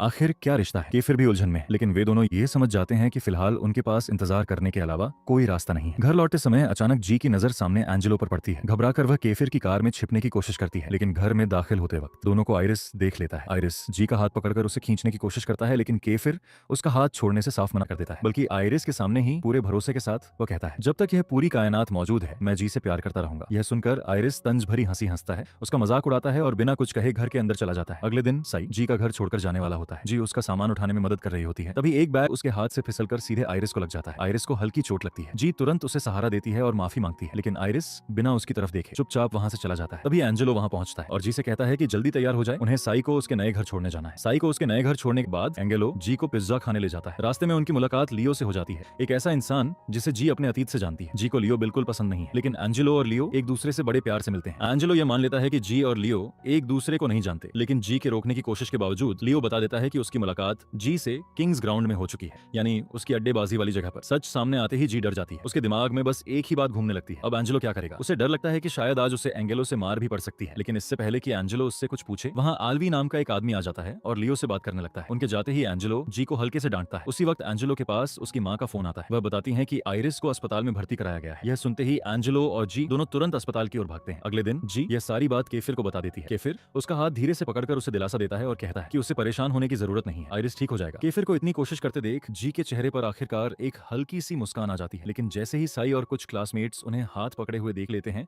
वे तुरंत उन्हें चिढ़ाने लगते हैं। शर्मिंदगी महसूस करते हुए जी जल्दी से अपना हाथ केफिर से छुड़ा लेती है और यूरी की खाली कुर्सी की तरफ देखने लगती है। वह सोचती है उससे उसका पुराना दोस्त यूरी आखिर कब वापस मिलेगा, वही यूरी जब उनकी जिंदगी इतनी उलझी हुई नहीं थी। उसे डर लगता है कि कहीं यूरी फिर से लियो की तरफ न चला जाए। तभी टीचर क्लास में आती हैं और पढ़ाना शुरू कर देती हैं। इस बीच केफिर जानबूझकर जी की डेस्क को अपनी डेस्क के पास खिसकाता रहता है, बस उसे चिढ़ाने के लिए। परेशान होकर जी टीचर से बाहर जाने की इजाजत मांगती है, लेकिन उसके खड़े होने से पहले ही केफिर अचानक उसका हाथ पकड़ता है और उसे जबरदस्ती अपनी गोद में खींच लेता है। जब टीचर उसे डांटती हैं तो केफिर बेशर्मी से जवाब देता है, आज से जी मिसेस वॉटसन है, मेरी होने वाली पत्नी। फिर वह ऊंची आवाज में कहता है, आई लव यू जी। आधी क्लास उन्हें बिना रुके चिढ़ाने लगती है तो दूसरी आधी क्लास उन्हें इतना पास देखकर गुस्से में भर जाती है। जी पूरी तरह शर्म से पानी पानी हो जाती है, लेकिन केफिर यही नहीं रुकता। लंच के समय सबके सामने वह उनके रिश्ते का ऐलान कर देता है। वह उसे कहता है, मेरी पत्नी, मेरी जिंदगी, Mrs Jasper Jean Mariano Watson. जी अपने मन में सोचती है कि कम से कम उसे अभी ऐसी बातें तो नहीं कहनी चाहिए थी। लगातार हो रही छेड़छाड़ और शर्मिंदगी से परेशान होकर वह वहां से चली जाती है और सीधा टेरेस पर पहुंच जाती है। टेरेस पर उसकी मुलाकात किट मायो और एक और क्लासमेट से होती है। दोनों बिना घुमाए फिराए उससे साफ कह देते हैं कि केफिर के साथ उसका रिश्ता एक बहुत बड़ी गलती है। उनके मुताबिक एक न एक दिन केफिर जरूर उसे धोखा देगा और जब ऐसा होगा तब जी सिर्फ केफिर को ही नहीं बल्कि यूरी को भी खो देगी। वे उसे समझाते हैं कि अगर वह शांति से सोचकर देखे तो यूरी जैसा इंसान उसके लिए सही है, केफिर नहीं। उनकी बातें जी के दिल और दिमाग को और ज्यादा उलझा देती हैं। वह हर चीज पर सवाल करने लगती है। क्या केफिर सच में उसे धोखा दे सकता है? क्या एला ने भी वही महसूस किया होगा जब वह केफिर और यूरी के बीच फंसी हुई थी? और अगर यह लव ट्रायंगल ऐसे ही चलता रहा तो क्या फिर से सेक्शन ई दो गुटों में बांट जाएगा? उस रात जी को नींद बिल्कुल नहीं आती। उसका दिल डर से कांपता रहता है कि कहीं यूरी और केफिर आपस में लड़ न पड़े। तभी एंजेलो उसके कमरे में आता है और उसे तैयार होने को कहता है। यूरी के माता पिता ने उन्हें डिनर पर बुलाया है। जी कपड़े बदलती है और एंजेलो के साथ रेस्टोरेंट जाती है। वहां यूरी और उसके माता पिता पहले से मौजूद होते हैं। जी को देखते ही उनके चेहरे खुशी से खिल उठते हैं, लेकिन जैसे ही शादी की बात छिड़ती है जी की मुस्कान धीरे धीरे फीकी पड़ जाती है। शादी अगले साल होनी थी, लेकिन अब यूरी और उसका परिवार चाहते हैं कि उसकी शादी उसके 18वें जन्मदिन के तुरंत बाद कर दी जाए। यूरी की मां तो यहाँ तक कह देती है कि किसी दिन जी उनके साथ वेडिंग ड्रेस की शॉपिंग पर भी चले। शादी के बाद वे जी को जापान ले जाने की और वहां हमेशा के लिए बस जाने की बात भी करते हैं। ये सब सुनकर जी को ऐसा लगता है जैसे वह चारों तरफ से फंसती जा रही है। उसके 18 साल के होने में अब सिर्फ कुछ ही महीने बचे हैं। वह समझ ही नहीं पा रही कि यूरी के मन में आखिर चल क्या रहा है। शादी के बाद वह जापान में कैसे रहेगी, इस सबको कैसे झेलेगी? उसकी बेचैनी महसूस कर यूरी उसे थोड़ी देर के लिए बाहर ले जाता है। वहां वह उससे कहता है कि कम से कम अपने माता पिता के सामने ऐसा दिखाए जैसे वह उससे प्यार करती है, फिर से नहीं। वह उससे गुजारिश करता है कि वह उसके माता पिता का दिल न दुखाए। जी को घुटन सी महसूस होने लगती है। उसके हिसाब से वह यूरी के प्यार की हकदार नहीं है और यह शादी पूरी तरह गलत है, लेकिन यूरी कुछ भी समझने को तैयार नहीं। उसके दिमाग में बस एक ही बात है, भले ही जी ने अपना दिल केफिर को दे दिया हो, लेकिन शादी के बाद वह सिर्फ उसी की होगी, उस पर किसी और का कोई हक नहीं होगा, यहाँ तक कि केफिर का भी नहीं। यह कहकर यूरी अंदर चला जाता है और जी वहीं खड़ी रह जाती है, पूरी तरह हिली हुई, परेशान और टूटी हुई। तब एलेक्सिया नाम की एक लड़की उसके पास आती है। एलेक्सिया कीगन की गर्लफ्रेंड है और तभी जी को याद आता है कि वह ब्लास्टर की गर्लफ्रेंड भी है। इतना ही नहीं, एलेक्सिया पहले से जी को जानती भी है। जी सोचने लगती है, क्या एलेक्सिया कॉन और ब्लास्टर दोनों को धोखा दे रही है? उसी वक्त कीगन खुद वहां आ जाता है और जी को समझ में आता है कि उसी ने यूरी के माता पिता को यहाँ बुलाया था। वहां केफिर भी मौजूद होता है। असल में आज एलेक्सिया का जन्मदिन है और कीगन उसी रेस्टोरेंट में उसका बर्थडे सेलिब्रेट कर रहा है। जब जी वापस अंदर जाती है तो वह देखती है कि केफिर हनी नाम की एक लड़की के साथ बैठा है। हनी खुलेआम उससे फ्लर्ट कर रही होती है। उनकी दोस्ती कितनी खास है यह बताती है। वह अपने हाथों से उसे खाना खिलाती है और उसे क्यूट कहकर बुलाती है। उन्हें इतना पास देखकर जी के दिल में तेज जलन भर जाती है। यह बात यूरी, केफिर और यहाँ तक कि यूरी की मां भी नोटिस कर लेती है। थोड़ी देर बाद यूरी के माता पिता और एंजेलो किसी से मिलने बाहर चले जाते हैं। उनके जाते ही जी और हनी के बीच एक अनकही टक्कर शुरू हो जाती है, जिसका एक ही केंद्र है केफिर। शुरुआत में दोनों सामान्य तरीके से बात करती हैं। यूरी जी की जलन देख लेता है और उसे सलाह देता है कि वह उसके साथ खुश रहने का नाटक करे ताकि केफिर भी जलन महसूस करे। वह खुद जी को उसका पसंदीदा खाना परोसता है, लेकिन जी उसकी बात नहीं मानती। धीरे धीरे दोनों लड़कियों की बातचीत कड़वी होती चली जाती है और वे एक दूसरे पर ताने कसने लगती हैं। केफिर जी को मैसेज भेजता है, आई लव यू, ताकि वह शांत हो जाए, लेकिन जी उस मैसेज को नजरअंदाज कर देती है और हनी से बहस जारी रखती है। गुस्से में आकर वह हनी को भद्दा जानवर तक कह देती है। यह सुनकर हनी आग बबूला हो जाती है। वह ऐलान करती है कि वह वॉशरूम जा रही है और केफिर से कहती है कि वह उसके साथ चले। इस बार जी सीधे सीधे केफिर को चेतावनी देती है। वह साफ शब्दों में कहती है कि अगर वह हनी के पीछे गया तो उसे उसके अंजाम के लिए तैयार रहना होगा। जी के चेहरे पर जो गुस्सा होता है उसे देखकर केफिर डर जाता है और वहीं रुक जाता है। हनी अकेले वॉशरूम चली जाती है और जी भी उसके पीछे चली जाती है। वॉशरूम के अंदर दोनों की बहस बेहद गंदी और जहरीली हो जाती है। हनी जी को ताना मारते हुए कहती है कि वह भी अपनी मां की तरह चरित्रहीन है, जो किसी एक आदमी की होकर नहीं रह सकती। उसके मुताबिक जी एक साथ यूरी और केफिर दोनों को चाहती है। ये शब्द जी के लिए आखिरी बार साबित होते हैं। गुस्से और दर्द में वह हनी के मुंह पर जोरदार मुक्का मार देती है और उसे चीखते हुए छोड़कर बाहर निकल जाती है। वॉशरूम के बाहर जी खुद से बार बार कहती रहती है, वह अपनी मां जैसी नहीं है, बिल्कुल नहीं। केफिर उसे शांत करने आता है, लेकिन इस बार जी उस पर भी भड़क जाती है। वह कहती है कि वह कभी उसके जज्बात समझ ही नहीं सकता। वह साफ कह देती है कि वह उसका बॉयफ्रेंड नहीं है और न ही वह उससे जलन महसूस कर रही है। केफिर इसे मजाक समझ लेता है और हंसते हुए उसे छेड़ता है। कहता है कि वह तो बस इसलिए पजेसिव हो रही है क्योंकि वह उससे बहुत प्यार करती है। ये बात जी को और ज्यादा भड़का देती है। वह गुस्से में वहां से चली जाती है। अगले दिन स्कूल में जी को पता चलता है कि केफिर ने उसकी महीने की लंच और फीमेज फेस भर दी है। जब वह उससे इस बारे में पूछती है तो केफिर उल्टा उससे पूछता है कि उसने उसकी कॉल्स का जवाब क्यों नहीं दिया। जी उसे फिर से नजरअंदाज करने ही वाली होती है कि केफिर उसे रोक लेता है और बताता है कि हनी उसकी नाक तोड़ने के लिए उसके खिलाफ केस करने वाली थी, लेकिन उसने हनी को किसी तरह समझा लिया है, इसलिए अब वह शिकायत नहीं करेगी। वह जी को याद दिलाता है कि वह हमेशा उसकी तरफ है। यह कहते हुए केफिर सबके सामने जी को चूम लेता है। क्लास का आधा हिस्सा फिर से उन्हें छेड़ने लगता है, जबकि दूसरी तरफ यूरी के दोस्त उनके रिश्ते से साफ तौर पर नाराज दिखते हैं। तभी यूरी क्लास में आता है। जी उससे बात करने ही वाली होती है कि एड्रिक्स उसे बताता है कि उसे गाइडेंस ऑफिस बुलाया गया है। ऑफिस में जी को पता चलता है कि उसके पुराने स्कूल के रिकॉर्ड अधूरे हैं। अगर वह अपने पिछले स्कूल के प्रिंसिपल से सही सिग्नेचर के साथ सारे डॉक्यूमेंट्स नहीं लाती तो वह इस स्कूल से ग्रेजुएट नहीं कर पाएगी। जी घबरा जाती है। वह किसी भी हाल में अपने पुराने स्कूल वापस नहीं जाना चाहती, खासतौर पर साइरस का सामना करने के लिए, लेकिन प्रिंसिपल जोर देता है और इससे पहले कि जी इस परेशानी को समझ भी पाती, एक और मुसीबत उसका इंतजार कर रही होती है। जैसे ही वह क्लास में लौटती है, पूरा क्लास दो हिस्सों में बांट चुका होता है। एक तरफ केफिर को सपोर्ट करने वाले, दूसरी तरफ यूरी को, और दोनों ही ग्रुप जी को लेकर आपस में लड़ होते हैं, जबकि जी खुद इस सबके बीच फंसी खड़ी होती है। एगेल सेंस में जी क्लासरूम में बैठी सोच में खोई हुई है। वह समझने की कोशिश कर रही है कि सेक्शन ई के लड़कों में अचानक लड़ाई क्यों हो गई। वह समझ नहीं पा रही कि लड़के अब दो अलग अलग ग्रुप में क्यों बढ़ गए हैं। क्लास में वापस आने के बाद भी किसी ने उसे कुछ नहीं बताया। पूरा कमरा अजीब तरह से शांत था, जो कि सेक्शन ई के आम व्यवहार के बिल्कुल विपरीत था। तभी जी ने अपने बैग में चॉकलेट्स देखी। तुरंत उसके दिमाग में एक आइडिया आया। उसे पता था कि कौन सा लड़का इसका इस्तेमाल करके सच बता सकता है। उसने एसआई को अपनी सीट पर बुलाया और चॉकलेट्स के बहाने उससे उस लड़ाई के बारे में पूछा जो क्लासरूम में हुई थी। शुरुआत में एसआई कुछ भी बताने से मना करता है, लेकिन जब जी जानबूझकर चॉकलेट्स उसके सामने खाने लगी तो एसआई खुद को रोक नहीं पाया। चॉकलेट्स के बदले उसने आखिरकार जी को सच बता दिया। दूसरे लड़कों, जिसमें केफिर भी था, ने एसआई को रोकने की कोशिश की, लेकिन उसने पूरी तरह से उनकी अनदेखी कर दी। जी ने चॉकलेट्स देते हुए एसआई से सच सुना कि सेक्शन ई अब 2 ग्रुप में बांट चुका था। केफिर और यूरी के बीच बड़ी बहस हो चुकी थी, लेकिन एसआई ने बहस के पीछे की असली वजह नहीं बताई। और जैसे ही जी और अधिक सवाल पूछने वाली थी, उनका टीचर क्लास में एंट्री कर गया, क्योंकि उसी दिन उनका एग्जाम था। एग्जाम शांतिपूर्वक खत्म हुआ। एग्जाम के बाद टीचर ने जी को याद दिलाया कि उसे अपने पुराने स्कूल से अपने रिकॉर्ड्स के साइन लेने हैं। पुराने स्कूल वापस जाना जी के लिए पहले ही बड़ी समस्या थी, लेकिन अभी उसकी सबसे बड़ी चाहत थी कि वह सेक्शन ई में क्या हो रहा है उसका पूरा सच जाने। उसने एसएआई को मैसेज किया और सब कुछ स्पष्ट रूप से बताने को कहा, लेकिन एसएआई ने जवाब देने की बजाय उसे कॉल किया और सख्ती से चेतावनी दी कि और सवाल मत पूछो। अगर उसने और सवाल किए तो सेक्शन ई के लड़के अपना गुस्सा एसआई पर निकाल देंगे। कहीं से भी कोई सुराग न मिलने पर जी बेहद परेशान हो गई। इसी समय एला जी से मिलने उसके घर आई। मिलने से पहले एला खुद भी कंफ्यूज थी कि उसे जी से क्यों मिलना है। फिर भी एला जवाब जानना चाहती थी। वह जानना चाहती थी कि अगर जी पहले से केफिर के साथ है तो वह यूरी से शादी क्यों कर रही है, और अगर जी यूरी से प्यार नहीं करती तो फिर वह उसकी शादी क्यों मान रही है। जी के अनुसार उसे एला को कोई जवाब देने की जरूरत नहीं थी। फिर भी एला ने चेतावनी देने की कोशिश की। उसने कहा कि भले ही अब वे दोस्त नहीं है, जी को एक बात याद रखनी चाहिए। आज जी जिस जगह खड़ी है वह वही जगह थी जहां एला कभी खड़ी थी। एला को यूरी और केफिर का व्यवहार बहुत अच्छे से पता था। इन दोनों के बीच फंसकर जी यूरी को चोट पहुंचा रही है और कुछ समय बाद खुद भी केफिर से चोट खाएगी। केफिर बिल्कुल भरोसेमंद नहीं था। केफिर को चुनना जी की जिंदगी की सबसे बड़ी गलती होगी, लेकिन जी ने एला की किसी भी बात पर ध्यान नहीं दिया। उसके दिमाग में एला पहले ही यूरी को छोड़ चुकी थी, इसलिए उसकी सलाह सुनना सही नहीं लगा। जी ने एला से कहा कि अब वह चली जाए और एला चुपचाप चली गई। एग्जाम खत्म होने के बाद कुछ दिन बाद स्कूल ने एक कैंपिंग ट्रिप आयोजित की। सेक्शन ई के स्टूडेंट्स और अन्य सेक्शन के स्टूडेंट्स साथ में कैंपिंग पर गए। कैंप साइट पर सेक्शन ई के सभी लोग फ्रेया पर हंस रहे थे, क्योंकि उसने जंगल में भी हाई हील्स पहनकर कैंप में आना चुन लिया था। संयोग से कैंप साइट जी के पुराने स्कूल के पास था। अगर जी की मर्जी होती तो वह कभी यहाँ नहीं आती। पूरे ट्रिप दौरान केफिर की नजरें लगातार जी पर थीं। जल्द ही उनके कैंपिंग टीचर ऑल्वी आए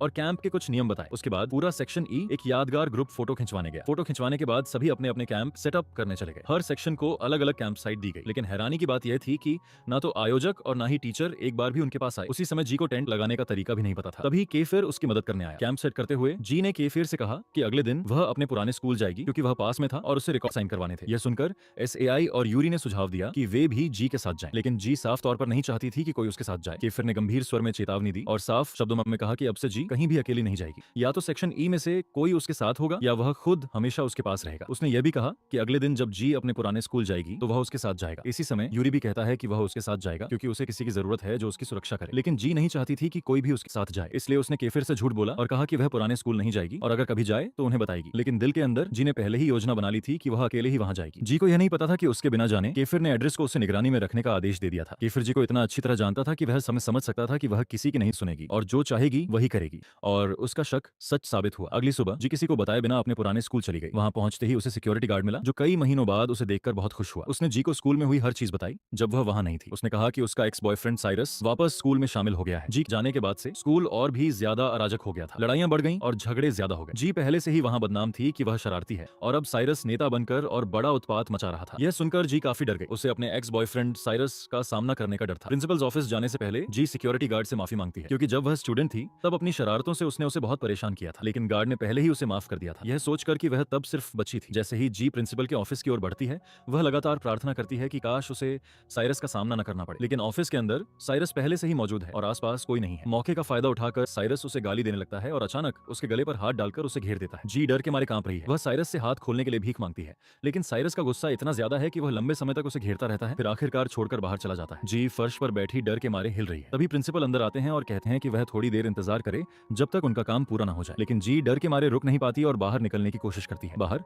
साइरस फिर से उसे रोकने की कोशिश करता है और बात करना चाहता है। इस बार जी उसे मुक्का मारती है और कहती है कि अब और झगड़ा नहीं चाहिए। वह कहती है कि सबसे अच्छा होगा कि वे दोनों अलग अलग रास्ते जाएं और बीते समय को भूल जाएं। लेकिन साइरस के अनुसार उसकी जिंदगी जी की वजह से तबाह हो गई थी। जो भी दर्द उसने झेला उसके लिए जी को इसका भुगतान करना होगा। यह कहते हुए साइरस अपने दोस्तों को संकेत देता है। वे जी को पकड़ते हैं और साइरस उसे मारना शुरू कर देता है। खुशकिस्मती से सही समय पर केफर, यूरी, साई, डेविड और सेक्शन ई के लड़के पहुंचते हैं और साइरस और उसके दोस्तों को खूब मारने लगते हैं। इस अराजकता के बीच डेविड जी का ख्याल रखता है और उसे सपोर्ट करता है। केफिर और यूरी साइरस को इतना जोर से मार रहे होते हैं कि जी उन्हें एगो रोकती है और कहती है कि अब छोड़ दो। याद रखो कि साइरस कुछ दिन पहले ही अस्पताल से डिस्चार्ज हुआ था। वे उसकी बात सुन लेते हैं, लेकिन दोनों साइरस को चेतावनी देते हैं कि जी से दूर रहे। बाकी लड़के भी आगे आते हैं और कहते हैं कि जी उनकी दोस्त है, उनकी क्लासमेट है और उनके परिवार का हिस्सा है और वे हर कदम पर उसकी रक्षा करेंगे। केफिर साइरस की ओर देखता है और कहता है जी मेरी है, इसे याद रखो। इस बीच स्कूल की लड़कियां सेक्शन ई के लड़कों को देख रही होती हैं। फिर केफिर जी को अपनी बाहों में उठाता है और बाहर ले जाता है। वह उसे किस करता है और कहता है कि यह किस उसकी सुरक्षा के लिए है। दूर से यूरी सब कुछ जलते हुए जलन के साथ देख रहा है, लेकिन वह कुछ नहीं कर सकता। थोड़ी देर बाद कैंपसाइट में लंच का समय आता है। सभी खाने के लिए बैठते हैं। जी सोचती है कि कुछ ही पल पहले ये लड़के उसे इतनी ताकत से बचा रहे थे और अब जैसे ही खाना आया ऐसा लग रहा है कि उन्होंने उसे भूल ही दिया। तब डेविड आता है और पूछता है कि वह ठीक है या नहीं। वह उसे अस्पताल ले जाना चाहता है अगर कहीं चोट लगी हो, लेकिन जी मना कर देती है। थोड़ी देर बाद यूरी और केफिर उसके सामने बैठते हैं और केफिर उसे खाना खिलाता है। केफिर के संकेत पर डेविड चले जाते हैं। जी के पास बैठकर केफिर कहता है कि अब से वह बिना बताए घर से बाहर नहीं निकलेगी। उनमें से कोई एक हमेशा उसके साथ रहेगा, क्योंकि अगर आज वे समय पर नहीं पहुंचे होते तो जी अस्पताल में घायल पड़ी होती। साथ ही केफिर और यूरी उसे सवाल पूछते हैं कि उसे कैसे पता चला कि साइरस स्कूल में होगा। क्या वह अपने एक्स से मिलने गई थी? जी गुस्से में जवाब देती है कि वह बच्ची नहीं है कि सब कुछ बताती रहे, और अगर उसने साइरस से मुलाकात की तो इससे उन्हें क्या फर्क पड़ता है? क्या वे जल रहे हैं? केफिर और यूरी सहमते हैं। उनके अनुसार अगर वह लड़की जिसे वे प्यार करते हैं अपने एक्स से मिलती है तो उनका गुस्सा आना लाजिमी है। सेक्शन ई के बाकी लड़के भी सहमत होते हैं और कहते हैं कि वे बिना हिचकिचाए अपनी गर्लफ्रेंड के एक्स को सबक सिखा देंगे। केफिर कहता है कि अगर जी फिर से साइरस से मिलेगी तो वह उसे अपने घर में बंद कर देगा। यूरी कहता है कि वह साइरस को जला देगा। उनकी बातें जी को गहराई से परेशान कर देती हैं। उस रात सभी को पता चलता है कि कैंपसाइट से उनका सामान चोरी हो गया है। वे एक स्कार्फ पाते हैं जो सेक्शन ए की लड़की का था और तुरंत समझ जाते हैं कि सेक्शन ए ने उनका सामान चुराया है। इसी समय SAA एक मृत सांप पाता है। लड़के एक योजना बनाते हैं कि इस सांप से सेक्शन ए की लड़कियों को डराया जाए। अगली सुबह वे योजना को लागू करते हैं और सफलतापूर्वक सेक्शन ए की लड़कियों को डराकर भागा देते हैं। जब वे चले जाते हैं तो लड़के अपना सारा चोरी हुआ सामान वापस पा लेते हैं। वे वहीं जश्न मनाने के लिए तैयार हो जाते हैं। जैसे ही वे अपने कैंपसाइट लौटते हैं वे तय करने लगते हैं कि कौन किसके साथ टेंट शेयर करेगा, क्योंकि सेक्शन ए ने कुछ टेंट्स को नुकसान पहुंचाया था। जी और SI तय करते हैं कि वे एक ही टेंट में रहेंगे, लेकिन केफिर और यूरी आपत्ति जताते हैं कि SI लड़का है तो जी उसके साथ क्यों रहे। केफिर चाहता है कि जी उसके साथ टेंट शेयर करे, लेकिन यूरी पूरी तरह से विरोध करता है। आखिरकार केफिर आदेश देता है कि जी अकेले एक टेंट में रहेगी और उसके साथ कोई नहीं सोएगा, लेकिन जी मना कर देती है और कहती है कि वह SI के साथ रहेगी क्योंकि उसे उसका साथ याद आता है। अंततः केफिर और यूरी इसे स्वीकार करने के लिए मजबूर हो जाते हैं। आखिरकार जी और साई भाई बहन जैसे हैं, इसलिए वे इसे नजरअंदाज करने का फैसला करते हैं। अगले दिन जब जी बाथरूम जा रही होती है वह रॉकी से बात करती है, जिसने उसके गले पर एक निशान देखा था। रॉकी मान लेता है कि यह केफिर का लव बाइट है, लेकिन वह निशान लव बाइट नहीं था। वास्तव में यह उस चोट का निशान था जो साइरस ने उसे मारा था। जी उसे सच नहीं बताती। रॉकी अब भी मानता है कि केफिर इसके लिए जिम्मेदार है और जी को फ्रेया के बारे में बताता है। वह कहती है कि केफिर ने फ्रेया के साथ बुरा व्यवहार किया, उसका जीवन मुश्किल बना दिया और उसे मारा भी। जी को केफिर और फ्रेया के रिश्ते के बारे में कुछ भी पता नहीं था, इसीलिए वह इसे नजरअंदाज कर देती है। लेकिन लंच के समय फ्रेया जी से छोटी सी बात पर झगड़ने लगती है। उसने पता लगा कि जी केफिर के साथ रिलेशनशिप में है और यूरी से सगाई की हुई है। गुस्से में फ्रेया ने जी के बाल खींच ली। यूरी उसे रोकने की कोशिश करता है, लेकिन फ्रेया उसकी भी बेइज्जती करती है और उसे धक्का दे देती है। इस पूरे हंगामे में जी को पता चलता है कि फ्रेया पहले पर्सी की गर्लफ्रेंड भी रह चुकी थी। फ्रेया चाहती थी कि जी को केफिर और यूरी के बारे में कुछ सच बताए, लेकिन गुस्से में वह भाग जाती है। फिर भी जी की जिज्ञासा कम नहीं होती। वह केफिर और यूरी से पूछती है कि फ्रेया ने क्या मतलब कहा था, लेकिन न तो वे और न ही बाकी लड़के उसे कुछ बताते हैं। केफिर और यूरी बस इतना कहते हैं कि फ्रेया एक गलती थी। गुस्से में जी अकेले जंगल की ओर चली जाती है। वहां उसे फ्रेया रोती हुई मिलती है। जी उसके पास बैठती है और आखिरकार फ्रेया उसे सच बताती है। फ्रेया बताती है कि कुछ साल पहले एला के बाद वह यूरी की गर्लफ्रेंड बनी थी। वह उसके प्रति बेहद वफादार थी और सच में बहुत खुश थी। उसने अपना भविष्य उसके साथ देखा था, लेकिन यूरी ने उसे इस्तेमाल करने के बाद अचानक एक दिन छोड़ दिया। तभी केफिर ने उसका साथ दिया और वह केफिर की गर्लफ्रेंड बन गई, सोचकर कि इससे यूरी को जलन होगी। लेकिन केफिर यूरी से कहीं ज्यादा जलनखोर था। अपने जलन के चलते केफिर ने उसे मारा और धमकी दी कि वह उसकी अनुमति के बिना किसी से भी नहीं मिल सकती। वह उसके लिए एक तरह की गुलाम बन गई। फिर भी क्योंकि वह उसे प्यार करती थी, उसने उसकी हर बात मानी। अंत में केफिर ने भी उसे इस्तेमाल किया और छोड़ दिया। दर्द को भूलने के लिए उसने दूसरे लड़कों से डेटिंग करना शुरू किया। लोग उसे गोल्ड डिगर और प्रोस्टिट्यूट कहकर बुलाने लगे। जबकि केफिर और यूरी को किसी ने दोष नहीं दिया। फ्रेया कहती है कि पर्सी ही एकमात्र व्यक्ति था जिसने उसके साथ अच्छा व्यवहार किया, लेकिन वह एक हादसे में मर गया। ज्यादातर लोग अब भी नहीं जानते कि पर्सी असल में जिंदा है। अंत में फ्रेया जी को चेतावनी देती है। वह कहती है कि चाहे केफिर हो या यूरी, उनमें से कोई भी उसके लिए सही नहीं है। दोनों उसे इस्तेमाल करेंगे और फिर छोड़ देंगे, और एक दिन लोग जी पर भी वही गंदी आरोप लगा देंगे। ये कहकर फ्रेया आंसुओं के साथ चली जाती है। जी पीछे रह जाती है, केफिर और यूरी के बारे में सोचते हुए खोई हुई। जी के दिमाग में बार बार फ्रेया की कही हुई बातें गूंज रही हैं। वह सोचती है, क्या वाकई यूरी ने फ्रेया को इस्तेमाल किया और फिर छोड़ दिया? और जब फ्रेया केफिर के साथ रिलेशनशिप में थी तो क्या केफिर ने सच में उसे मानसिक और शारीरिक तौर पर तकलीफ दी थी? जी के लिए ये सब मानना बहुत मुश्किल है। उसे यकीन ही नहीं होता कि केफिर ऐसा कुछ कर सकता है। तभी सेक्शन ई के कुछ लड़के नदी पर तैरने आ जाते हैं। यूरी और केफिर वहां नहीं होते क्योंकि दोनों सबका सामान संभाल रहे होते हैं। लड़के मजाक करने लगते हैं, जी को छेड़ते हैं और उसे पानी में खींचने की कोशिश करते हैं ताकि वह भी उनके साथ तैरे। इसी बीच अचानक साई बोल देता है कि उसने जी को नंगा देखा है। सब हैरान रह जाते हैं और जी गुस्से से आग बबूला हो जाती है। तभी साई शांति से समझाता है कि उसने जी की पीठ देखी थी और वहां एक निशान है। जी कंफ्यूज हो जाती है क्योंकि उसे याद ही नहीं कि उसकी पीठ पर कोई जन्म निशान है। वह थोड़ा सा अपना टॉप उठाकर उन्हें देखने को कहती है। जब लड़के देखते हैं तो वहां सच में एक निशान होता है, लेकिन उनके मुताबिक वह जन्म निशान नहीं बल्कि किसी गर्म लोहे से जला हुआ निशान लगता है। उसी पल जी को अपनी आंटी की एक बात याद आती है। उसकी आंटी ने बताया था कि बचपन में वह उसे उस चोट के लिए डॉक्टर के पास ले गई थी, लेकिन वह घाव कभी ठीक नहीं हुआ। पर जी आज तक नहीं जानती कि उसे वह चोट लगी कैसे थी, क्योंकि किसी ने उसे सच कभी बताया ही नहीं। ये सब सोचकर जी बिल्कुल चुप और गंभीर हो जाती है। माहौल हल्का करने के लिए SAI और बाकी लड़के उसे पानी में खींच लेते हैं। कुछ ही देर में सब हंसते खेलते छींटे उड़ाते हुए मस्ती करने लगते हैं, साथ में तस्वीरें लेते हैं और उस पल को जीते हैं। थोड़ी देर बाद जी अपने दोस्तों के साथ डाइनिंग हॉल की ओर जाती है। वहाँ उसकी मुलाकात एंगेलो से होती है जो बेहद गुस्से में होता है। उसे पता चल चुका होता है कि जी साइरस से मिली थी और अब साइरस अस्पताल में बुरी हालत में पड़ा है। एंजेलो को लगता है कि शायद जी ने ही साइरस को मारा होगा क्योंकि वह जानता है कि गुस्से में जी अपना आपा खो देती है। तभी आइरिस भी वहाँ पहुंच जाता है और वह भी जी पर नाराज होता है। जी पूरी बात समझा ही नहीं पाती और ऊपर से एंजेलो लगातार उस पर चिल्लाता रहता है। तभी केफिर बीच में आता है और साफ साफ कहता है कि साइरस को उसने मारा था क्योंकि साइरस ने जी पर हाथ उठाया था। वह चेतावनी देता है कि अगर कोई भी फिर कभी जी को नुकसान पहुंचाने की कोशिश करेगा तो उसका भी वही हाल होगा। ये सुनकर एंजेलो के पास कहने को कुछ नहीं बचता। वह जी और केफिर को वापस कैंप भेज देता है। बाद में जब जी और केफिर अकेले होते हैं तो जी आखिरकार फ्रेया के बारे में पूछ ही लेती है। वह सीधे सवाल करती है, क्या सच में उसने फ्रेया को चोट पहुंचाई थी? केफिर झूठ नहीं बोलता। वह मान लेता है कि उसने फ्रेया को शारीरिक और मानसिक दोनों तरह से चोट पहुंचाई थी। वह बताता है कि वह फ्रेया से बहुत प्यार करता था, लेकिन बाद में उसे पता चला कि फ्रेया अब भी यूरी से प्यार करती थी और सिर्फ उसे जलाने के लिए उसके साथ थी। एक दिन माइकल ने उसे फ्रेया और आइरिस की एक फोटो दिखाई जिसमें वे किस कर रहे थे। तभी उसे एहसास हुआ कि फ्रेया ने उसे धोखा दिया है। गुस्से में आकर उसने वह सब कर दिया जिसका उसे आज पछतावा है। वह कहता है कि शायद वह अपने पिता जैसा ही है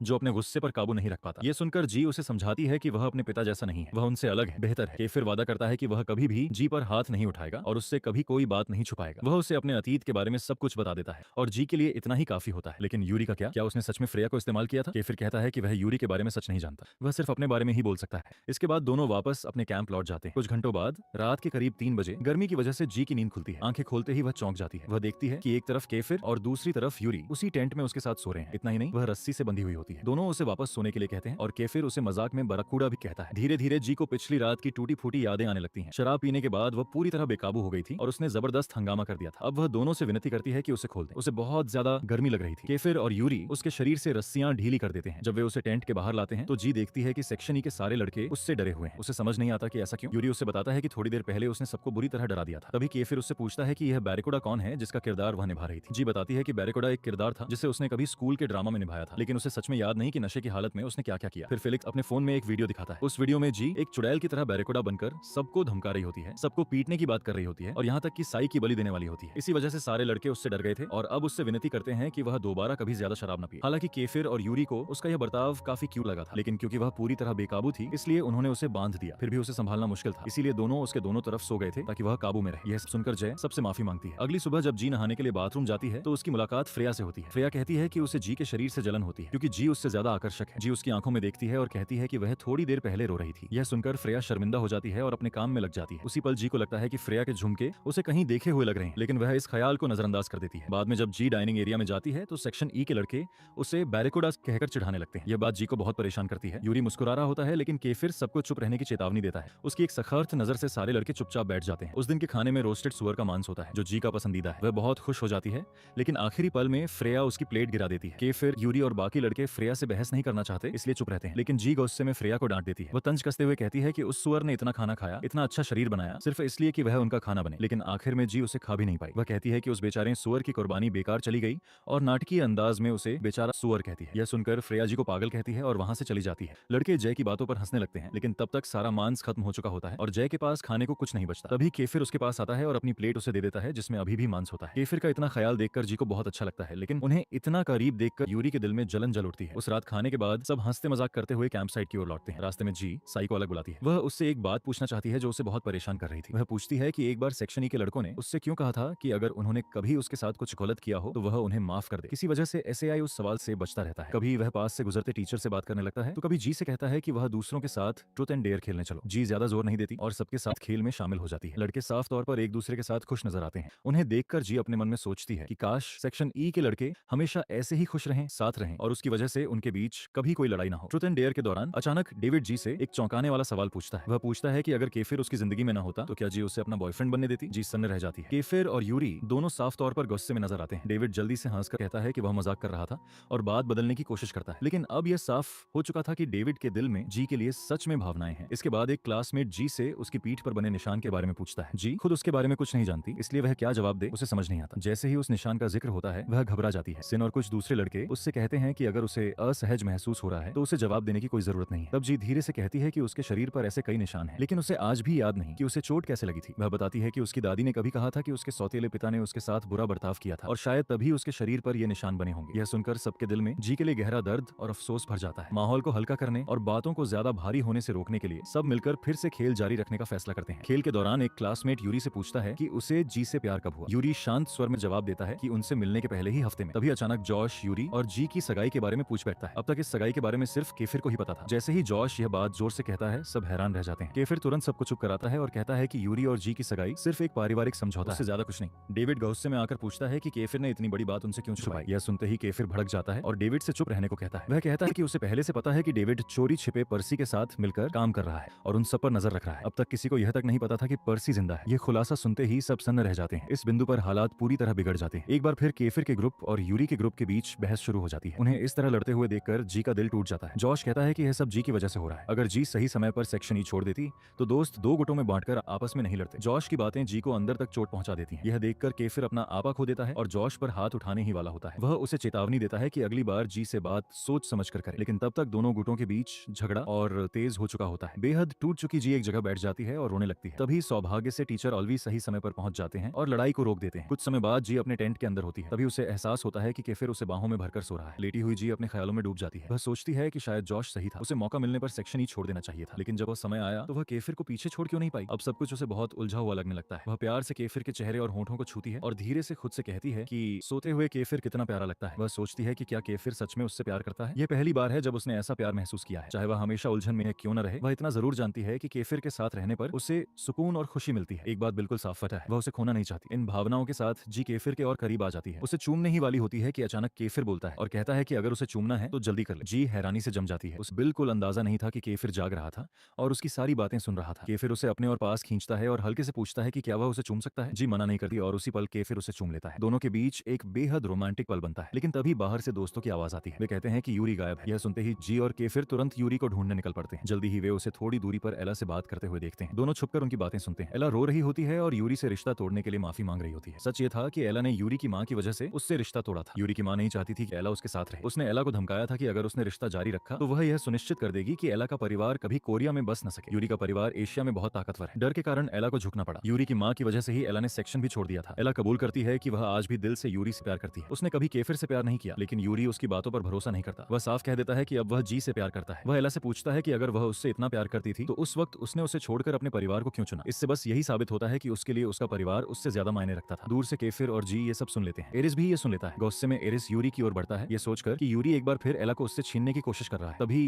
केफिर बीच में आ जाता है और एरिस को पकड़कर रोक लेता है। लेकिन एरिस का गुस्सा कम नहीं होता। वह कहता है कि एला खुद उसके पास आई थी और उससे रिश्ता बनाने के लिए कहा था ताकि वह केफिर को छोड़ सके और यूरी को भूल सके। अब क्या वह फिर से यूरी के लिए उसे छोड़ने वाली है? एला के पास कोई जवाब नहीं होता। वह बस एरिस से माफी मांगने लगती है। गुस्से में जब एरिस यूरी पर हाथ उठाने की कोशिश करता है तो केफिर उसे जोर से घूंसा मारकर एक तरफ धकेल देता है। अब यूरी का गुस्सा केफिर पर फूट पड़ता है। उसे इस बात का बहुत गुस्सा होता है कि केफिर को एला और उसकी मां के बीच की सच्चाई पता थी, फिर भी उसने उसे कुछ नहीं बताया। गुस्से से भरा यूरी वहां से चला जाता है। जी समझ नहीं पाती कि वह किसे रोके और हालात को कैसे संभाले। वह केफिर से कहती है कि वह एरिस का ख्याल रखे और खुद यूरी के पीछे दौड़ पड़ती है। तभी जोरदार बारिश शुरू हो जाती है। काफी देर तक ढूंढने के बाद जी को यूरी अकेला बैठा हुआ रोता हुआ मिलता है। उसे तेज बुखार भी होता है। जी उसे सहारा देती है। उस पल यूरी उससे कहता है कि वह उसके लिए पूरी दुनिया से लड़ सकता है, यहाँ तक कि अपने परिवार से भी। वह कहता है कि वह उसे कभी खोना नहीं चाहता। यह सुनकर जी यूरी को गले लगा लेती है और मन ही मन सोचती है कि काश उसने सब कुछ पहले ही साफ कर दिया होता। अगर ऐसा होता तो आज यूरी उसे इस तरह इंतजार करते हुए न मिलता। फिर यूरी उसे अपनी मां के बारे में बताता है। वह समझाता है कि उसकी मां का परिवार जापान में बहुत ताकतवर है। वह कई सालों तक मां नहीं बन पाई थी और बहुत देर बाद यूरी का जन्म हुआ। इसी वजह से वह उसे लेकर बहुत ज्यादा सुरक्षात्मक है। जी को यह भी पता चलता है कि यूरी की एक गोद ली हुई बहन है जिसका नाम यी है। फिर यूरी एक और चौंकाने वाला सच बताता है। वह कहता है कि उनकी सगाई उसके दादाजी ने नहीं बल्कि एंजेलो ने तय करवाई थी। एंजेलो का बिजनेस दिवालिया हो चुका था और यूरी ने एक सौदा रखा। अगर वह जी से शादी करेगा तो उसका परिवार एंजेलो के बिजनेस को दोबारा खड़ा करने में मदद करेगा। हालांकि यूरी जोर देकर कहता है कि उसका प्यार किसी बिजनेस डील का हिस्सा नहीं है बल्कि सच्चा है। साथ ही वह यह भी मान लेता है कि केफिर जी के लिए उससे बेहतर है और वह खुद जी के लायक नहीं है। यह सब सुनकर जी पूरी तरह टूट जाती है। उसने कभी सोचा भी नहीं था कि एंजेलो उसके साथ ऐसा सौदा कर सकता है। उसके लिए यह प्यार नहीं था। उसे लगने लगता है कि यूरी के लिए वह प्यार से ज्यादा एक जुनून बन चुकी है। यूरी को भी अपनी गलती का एहसास हो जाता है। अगली सुबह जी यूरी को जगाती है। वह उसकी गोद में सिर रखकर सो गया था। यूरी उससे माफी मांगता है और कहता है आई लव यू, लेकिन जी कोई जवाब नहीं देती। फिर भी यूरी उसे गले लगा लेता है। उसी पल केफिर जी को ढूंढता हुआ वहां पहुंच जाता है और उन्हें इस हालत में देख लेता है। उसने कभी सोचा भी नहीं था कि जिसे वह सारी रात ढूंढ रहा था वह यूरी की बाहों में मिलेगी। जी केफिर को सब कुछ समझाना चाहती है, लेकिन उससे पहले ही सेक्शन के लड़के उसे घेर लेते हैं और पूछते हैं कि वह ठीक है या नहीं। तब तक केफिर गुस्से में वहां से जा चुका होता है। जी उसे रोकने के लिए उसके पीछे दौड़ती है। यह देखकर यूरी जलन से भर जाता है। जी पूरी कोशिश करती है कि केफिर को सब कुछ समझा सके, लेकिन वह सुनने से इनकार कर देता है। केफिर कहता है कि आज जो भी हुआ वह उसे पूरी तरह नजरअंदाज करेगा। इतना कहकर वह चला जाता है और जी को अकेला छोड़ देता है। जी समझ नहीं पाती कि अब वह इस हालात को कैसे संभाले। जी गहरी सोच में डूबी हुई होती है। उसका मन बार बार यूरी और केफिर के बीच उलझा रहता है और उनके बीच का तनाव उसके दिल से निकलने का नाम ही नहीं लेता। ऊपर से केफिर अब उससे साफ दूरी बना रहा होता है, जिससे जी के लिए हालात और भी मुश्किल हो जाते हैं। तभी एंजेलो जी के पास आता है और उसे चिंता न करने को कहता है। वह जी से कहता है कि वह जाकर आइरिस को देख आए और भरोसा दिलाता है कि केफिर और यूरी के बीच जो भी हुआ है वह खुद संभाल लेगा। साथ ही एंजेलो जी को यह चेतावनी भी देता है कि वह आइरिस से कुछ ऐसा न कहे या करे जिससे उसकी हालत और बिगड़ जाए। जब जी आइरिस को इस हालत में देखती है तो उसका दिल बैठ जाता है। वह खुद को दोषी मानती है कि आइरिस इतना ज्यादा घायल है और वह अपने ही भावनात्मक उलझनों में फंसी रही। अपराध बोध से भरी हुई जी उसे देखने जाती है, लेकिन जैसे ही आइरिस जी को देखता है वह गुस्से में उसे वहां से चले जाने को कह देता है और पास न आने की हिदायत देता है। उसकी यह प्रतिक्रिया जी को अंदर तक हिला देती है। दुखी और नाराज होकर जी उससे सवाल करती है कि उसने ऐसी कौन सी गलती कर दी है कि आइरिस हमेशा उससे नाराज रहता है। जवाब का इंतजार किए बिना ही वह वहां से चली जाती है। जी के जाने के बाद आइरिस अकेला बैठा उसी के बारे में सोचता रहता है। सच्चाई ये है कि आइरिस बिना वजह जी से नफरत नहीं करता। उनके बीच एक गहरा और दर्दनाक रिश्ता जुड़ा हुआ है। जी और आइरिस की माँ एक ही है, जेना, लेकिन दोनों के पिता अलग अलग हैं। इसके बावजूद बचपन से ही जेना ने जी को आइरिस से कहीं ज्यादा प्यार दिया। जी को पूरा ध्यान, केयर और अहमियत मिली, जबकि आइरिस को हमेशा नजरअंदाज किया गया। इसका एक बड़ा कारण ये था कि आइरिस का पिता अच्छा इंसान नहीं था। जी बचपन में अक्सर बीमार रहती थी और जब भी उनकी माँ काम पर जाती तो जी की देखभाल ज्यादातर आइरिस ही करता था। फिर भी जेना ने कभी आइरिस से प्यार से बात नहीं की। बहुत छोटी उम्र में ही आइरिस को अपनी उम्र से कहीं ज्यादा जिम्मेदारियां उठानी पड़ी।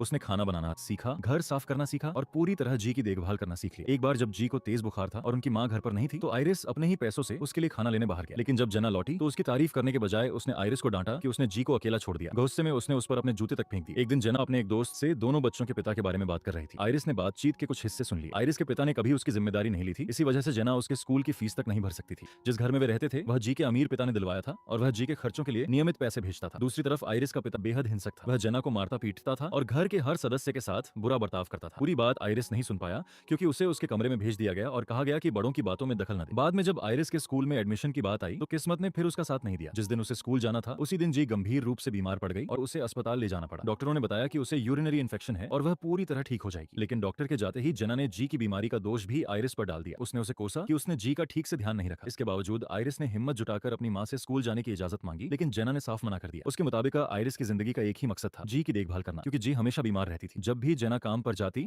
आइरिस को जी के साथ घर पर ही रहना पड़ता। लेकिन वह कब तक अपनी जिंदगी का बलिदान देता रहता। उसकी माँ उससे उतना प्यार क्यों नहीं कर सकती थी जितना जी को करती थी। जब आइरिस ने दोबारा जिद की तो जेना का गुस्सा फूट पड़ा और उसने उसे मारना शुरू कर दिया। उसी समय आइरिस की दादी वहां आ गई और उन्होंने उसे बचाया। आइरिस टूटकर अपनी नानी की बाहों में रो पड़ा। यह सब देखकर जेना के मन में एक बेरहम ख्याल आया। अगले ही दिन उसने आइरिस का सामान बांधा और उसे अपनी छोटी बहन जेम्मा के घर छोड़ आई। आइरिस जी के साथ रहना चाहता था क्योंकि वह उसे दिल से प्यार करता था, लेकिन जेना ने उससे झूठ कहा और उसे वहीं छोड़कर चली गई। आइरिस वहां अकेला रह गया। उसका दिल टूट रहा था क्योंकि वह जी से बेहद प्यार करता था और उसके बिना रहने की कल्पना भी नहीं कर पा रहा था। लेकिन जेना ने उससे झूठ कहा। उसने भरोसा दिलाया कि कुछ ही दिनों में वह जी को भी उसके पास ले आएगी। तब तक उसे आंट जेमा और अपने कजन एंजेलो के साथ रहना होगा। जेमा, एंजेलो और यहाँ तक कि दादी ने भी आइरिस को बहुत समझाने की कोशिश की, लेकिन वह रोता ही रहा। आखिर वह सिर्फ एक छोटा सा बच्चा था। इतनी आसानी से वह अपनी माँ और बहन से कैसे दूर रह सकता था। वह दिन आइरिस की जिंदगी का सबसे आखिरी दिन बन गया जब उसने जेना को माँ कहकर पुकारा। उसके बाद उसने जेमा को ही अपनी माँ मान लिया और एंजेलो को अपना सगा भाई स्वीकार कर लिया। जेमा ने ही आइरिस का स्कूल में दाखिला करवाया। एक बार जेना आइरिस से मिलने आई, लेकिन उसे अपने साथ वापस नहीं ले गई। उस दिन आइरिस बहुत देर तक रोता रहा। फिर भी इन सब के बावजूद आइरिस का प्यार जी के लिए कभी कम नहीं हुआ। वह उसे हमेशा अपनी सगी बहन ही मानता रहा, कभी स्टेप सिस्टर नहीं। लेकिन कुछ सालों बाद आइरिस ने एक कड़वी सच्चाई महसूस की। जी अब लोगों के सामने उसे अपना भाई नहीं बल्कि अपना कजन बताने लगी थी। पहले तो आइरिस ने इस बात को नजरअंदाज किया, लेकिन फिर एक दिन उसने जी के शरीर पर कुछ निशान देखे। उसे शक हुआ कि शायद जी के स्टेपफादर यानी जेना के नए पति ने उसके साथ कुछ गलत किया है। जब आइरिस ने उससे पूछने की कोशिश की तो जी बिना जवाब दिए वहां से चली गई। इसी दौरान आइरिस ने एक अजीब सी कार पर ध्यान देना शुरू किया जो हर जगह उसका और जी का पीछा करती रहती थी। कभी कभी वह कार उसके स्कूल के पास भी दिखती थी। एक दिन जब आइरिस अपने सबसे अच्छे दोस्तों यूरी, केफिर और पर्सी के साथ स्कूल गेट के पास खड़ा था, उसने वही कार फिर से देखी। उसने देखा कि एक आदमी कार से बाहर निकला।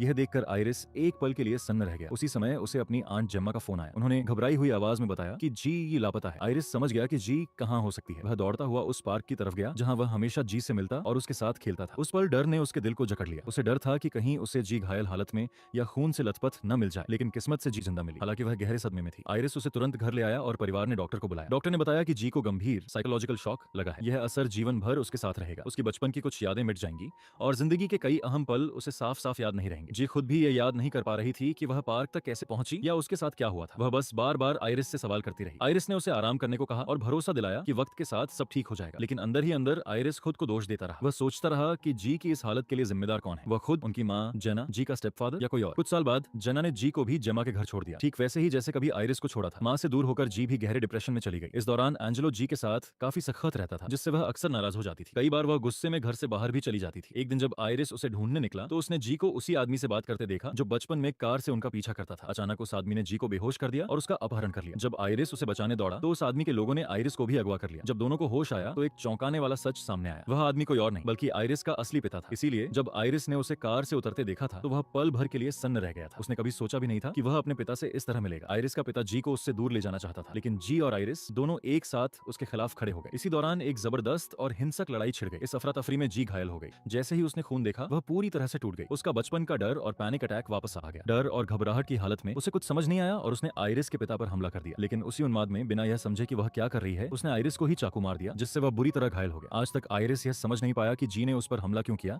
या हर बार खून देखते ही उसके साथ ऐसा क्या हो जाता था। आइरिस कई दिनों तक अस्पताल में भर्ती रहा और बड़ी मुश्किल से उसकी जान बच पाई। एक दिन कैफिर, यूरी और पर्सी उसे खुश करने के लिए केक लेकर अस्पताल आए। जी भी अस्पताल आई थी, लेकिन वह कमरे के बाहर ही रुक गई। इस बीच आइरिस के मन में जी को लेकर डर बैठ चुका था। उसे वहम होने लगा कि जी हाथ में चाकू लिए बाहर खड़ी है और उसे मारना चाहती है। कुछ देर बाद जी चुपचाप वहां से चली गई। कैफिर उसे बस देखने से थोड़ा सा चूक गया। बाद में जी कमरे के अंदर गई, बस आइरिस को देखने के लिए। लेकिन जैसे ही आइरिस की नजर उस पर पड़ी, उसके सीने में तेज दर्द उठने लगा। उस दिन के बाद से आइरिस ने जी को खुद से दूर कर लिया। उसने उसे चेतावनी दी कि वह कभी उसके पास ना आए, कभी उससे बात ना करे। जिस बहन से वह सबसे ज्यादा प्यार करता था, उसी ने उसकी जान लगभग ले ली थी। यह सच आइरिस को अंदर से तोड़ चुका था। आइरिस को लगा कि अगर वह जी से दूर रहेगा तो शायद वह एक सामान्य जिंदगी जी पाएगा। अस्पताल से छुट्टी मिलने के बाद वह फिर से कैफिर, यूरी और पर्सी से मिला। एक रात चारों ने साथ में लॉन्ग ड्राइव पर जाने का फैसला किया। शुरुआत में सब कुछ ठीक था। वे हंस रहे थे, मजाक कर रहे थे और अपनी अपनी गर्लफ्रेंड्स की बातें कर रहे थे। लेकिन जैसे ही बारिश शुरू हुई, आइरिस को बेचैनी होने लगी। यूरी और बाकी सबने उसे गाड़ी रोकने को कहा, लेकिन आइरिस ने किसी की बात नहीं मानी। जी द्वारा किए गए हमले की यादें उसके दिमाग में बाढ़ की तरह लौट आईं। डर पूरी तरह उस पर हावी हो गया और फिर गाड़ी का भयानक एक्सीडेंट हो गया। कार पहाड़ी से नीचे गिरकर नदी में जा गिरी। इस हादसे ने उनकी दोस्ती को चकनाचूर कर दिया। पर्सी बुरी तरह घायल हो गया और कई सालों तक सबको यही लगा कि उसकी मौत हो चुकी है, जबकि सच्चाई यह थी कि वह अमेरिका में चुपचाप इलाज करवा रहा था। आइरिस,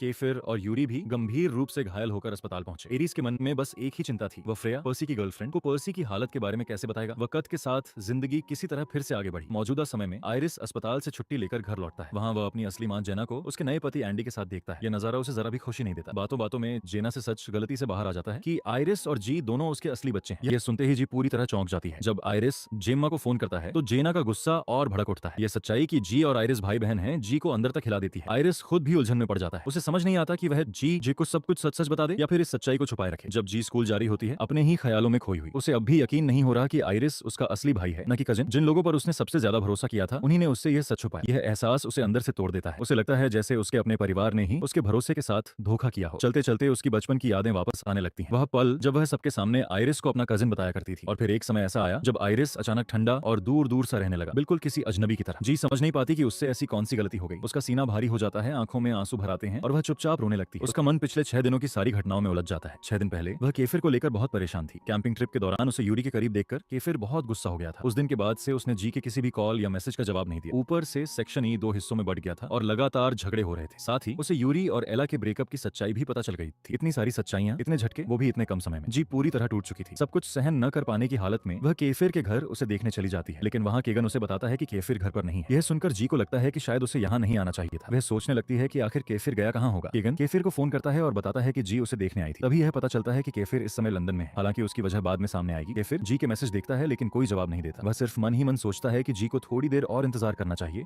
क्योंकि इस समय उसे किसी और जरूरी चीज पर ध्यान देना है। 3 दिन बाद एंजेलो जी को एक वेडिंग ड्रेस बुटीक में ले जाता है, जहाँ उसे यूरी की माँ से मिलना होता है। यूरी की माँ के आते ही एंजेलो वहाँ से चला जाता है। आज जी वहाँ अपनी शादी की ड्रेस ट्राई करने आई होती है। शुरुआत में सब कुछ बहुत अजीब और असहज लगता है, लेकिन जब जी पहली बार वेडिंग ड्रेस पहनती है तो उसके दिल में एक अनजानी सी भावना जन्म लेती है। थोड़ी रोमांटिक, थोड़ी घबराहट भरी। खुद को पहली बार दुल्हन के रूप में देखकर उसके दिल में एक अजीब सी खुशी भर जाती है, जिसे वह शब्दों में बयान भी नहीं कर सकती है। लेकिन यह खुशी अधूरी होती है, क्योंकि जिससे वह शादी करना चाहती है वह यूरी नहीं बल्कि कैफिर है। जी सोचती है कि उसे अब तक यूरी की पूरी सच्चाई नहीं पता, तो वह उससे शादी कैसे करे, और शादी के बाद वह यूरी के जहरीले परिवार का हिस्सा भी नहीं बनना चाहती। तभी यूरी की माँ सीधे सीधे जी से कह देती है कि वह कभी भी जी को अपनी बहू के रूप में नहीं चाहती है। यह सुनकर जी सन्न रह जाती है। इसके बाद यूरी की माँ अपना दिल खोलकर पूरी सच्चाई बताती है। वह बताती है कि जब उसने यूरी के पिता से शादी की थी तो उसके ससुराल वालों ने उसे कभी स्वीकार नहीं किया। वह न तो जापानी थी और न ही किसी अमीर परिवार से आती थी। लेकिन जब यूरी का जन्म हुआ तो सब कुछ बदल गया। यूरी उनके लिए किसी वरदान से कम नहीं था। उसके जन्म के बाद ससुराल वालों ने उसे अपनाया और उनका डूबता हुआ पारिवारिक बिजनेस भी संभल गया। यूरी पूरे परिवार के लिए लकी चार्म बन गया। इसी वजह से भले ही यूरी ने कभी कुछ मांगा नहीं, फिर भी परिवार ने उसे सब कुछ दिया। लेकिन जब यूरी की माँ ने उसकी गर्लफ्रेंड एला को देखा तो उसे एला बिल्कुल पसंद नहीं आई। उसे पता था कि अगर यूरी किसी जापानी लड़की से शादी नहीं करेगा तो उसकी पत्नी को यह परिवार कभी स्वीकार नहीं करेगा। वह नहीं चाहती थी कि यूरी को पारिवारिक झगड़ों की वजह से दर्द सहना पड़े। उसे यह भी मालूम था कि कैफिर और यूरी दोनों ही एला की परवाह करते हैं। इसीलिए उसने कैफिर से कहा कि वह एला को अपने प्यार में फंसाकर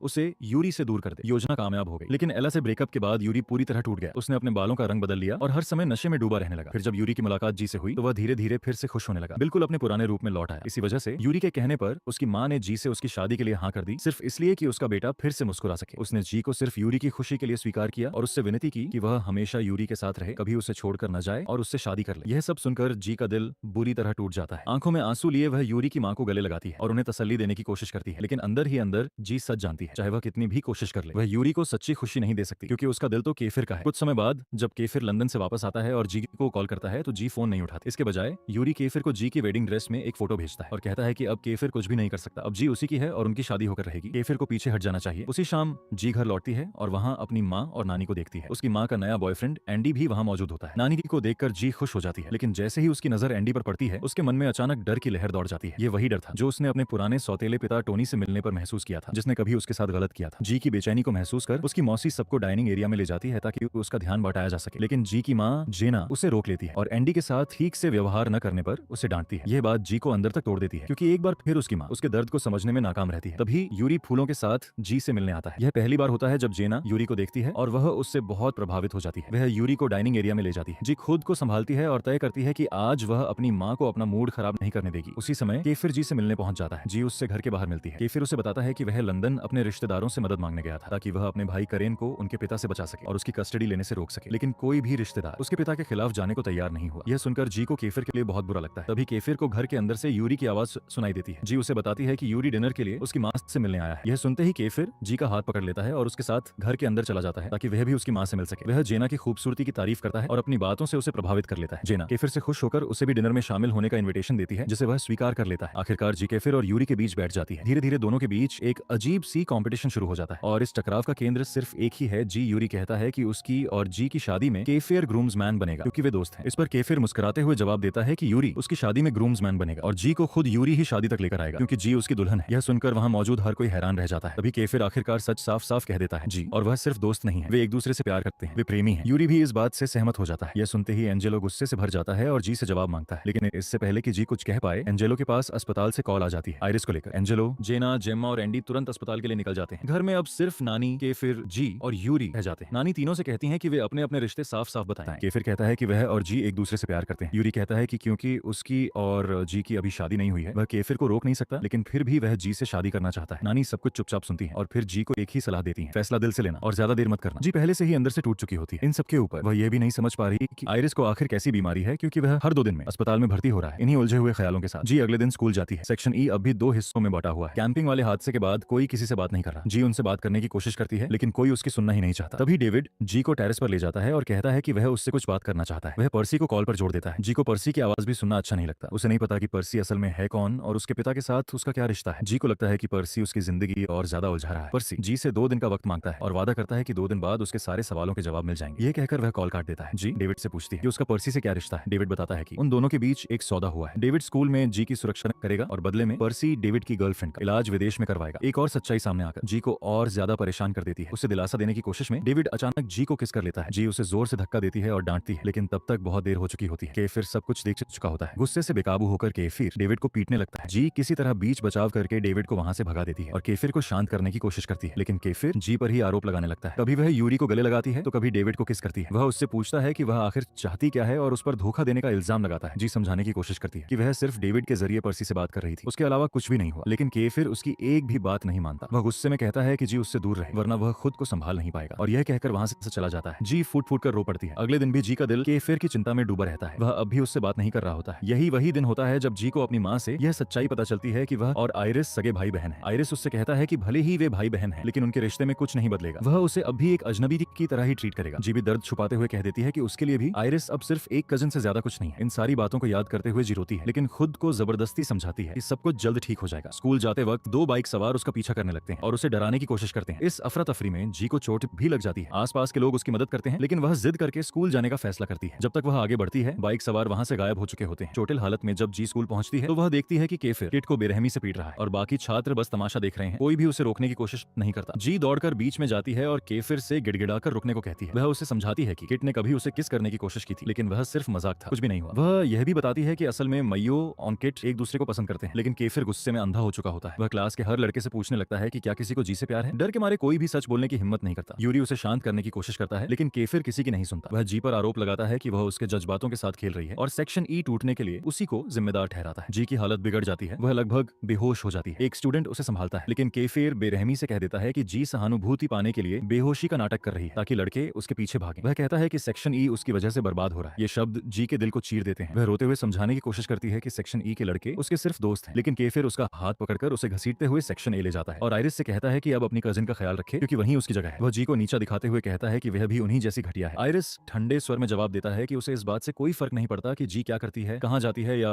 किसके साथ रिश्ते में है। केफिर और आयरिस दोनों के ऐसे बेरहम शब्द जी को पूरी तरह तोड़ देते हैं। उसकी आंखों से आंसू थमने का नाम नहीं लेते। यूरी, डेविड और साई वहां मौजूद होते हैं, लेकिन आज कोई भी जी को सांत्वना नहीं दे पाता। जी चुपचाप वहां से चली जाती है और घर लौट आती है। अगले दिन साई, यूरी और मीका उसे मैसेज करके दिलासा देने की कोशिश करते हैं, लेकिन जी स्कूल न जाने का फैसला करती है। वह सोचती है कि वह केफिर को कभी कैसे समझा पाएगी। उसके शब्द किसी भी शारीरिक दर्द से कहीं ज्यादा उसे चोट पहुंचा चुके होते हैं। वह ऐसे आई को मैसेज करके बता देती है कि वह आज स्कूल नहीं आएगी। तभी उसकी माँ कमरे में आती है और कहती है कि वह जी को अपने नए स्टेप फादर एंडी के साथ बाहर ले जा रही है। यह सुनते ही जी तुरंत स्कूल के लिए निकल जाती है क्योंकि वह अपने स्टेप फादर के साथ समय बिताना नहीं चाहती। स्कूल में वह सेक्शन ई को कुछ प्लान करते हुए सुन लेती है। वह सीधे जाकर सामना करती है और केफिर से कहती है कि कल जो हुआ उसके बाद अब उसकी कोई भी बात उसे और चोट नहीं पहुंचा सकती। वह पहले ही उसे काफी तोड़ चुका है। तब केफिर आखिरकार उसे सच बता देता है। वह कहता है कि उसने जी का इस्तेमाल किया, वह उससे कभी प्यार नहीं करता था, वह बस आयरिस से बदला लेने के लिए प्यार का नाटक कर रहा था और अब जब उसका बदला पूरा हो चुका है तो उसके दिल में जी के लिए कोई भावना नहीं बची। वह यह भी कहता है कि सेक्शन ई के सभी लोग उसकी इस योजना के बारे में जानते थे। यह सुनते ही जी अंदर से बिखर जाती है। उसकी आंखों से आंसू थमते ही नहीं। उसने कभी सोचा भी नहीं था कि केफिर उसे इस तरह तोड़ देगा, उसे बदले के लिए इस्तेमाल करेगा। जिस इंसान को उसने सबके खिलाफ जाकर चुना वह सब एक झूठ था। उसके दिखाए सपने, उनके साथ बिताए पल, उसके आंसू, क्या सब कुछ नकली था? सेक्शन ई के उसके दोस्त भी चुपचाप उसे इस्तेमाल होते देखते रहे, बिना उसके दर्द की परवाह की। टूटी हुई, रोती हुई जी अकेले वहां से चली जाती और इसी के साथ सीजन 2 यहीं खत्म होता है। अगर आपको ये ड्रामा और मेरी एक्सप्लेनेशन पसंद आई हो तो वीडियो को लाइक करें और अगर अभी तक चैनल को सब्सक्राइब नहीं किया है तो अभी सब्सक्राइब कर लीजिए। साथ ही कमेंट करके जरूर बताइए कि क्या आपको लगता है कि केफिर ने जी के साथ सही किया या नहीं। अपनी राय कमेंट में जरूर शेयर करें। अगर इस ड्रामा का सीजन 3 आता है तो मैं उसे भी आपके लिए जरूर एक्सप्लेन करूंगी। तब तक के लिए मिलते हैं अगली वीडियो में। Bye bye.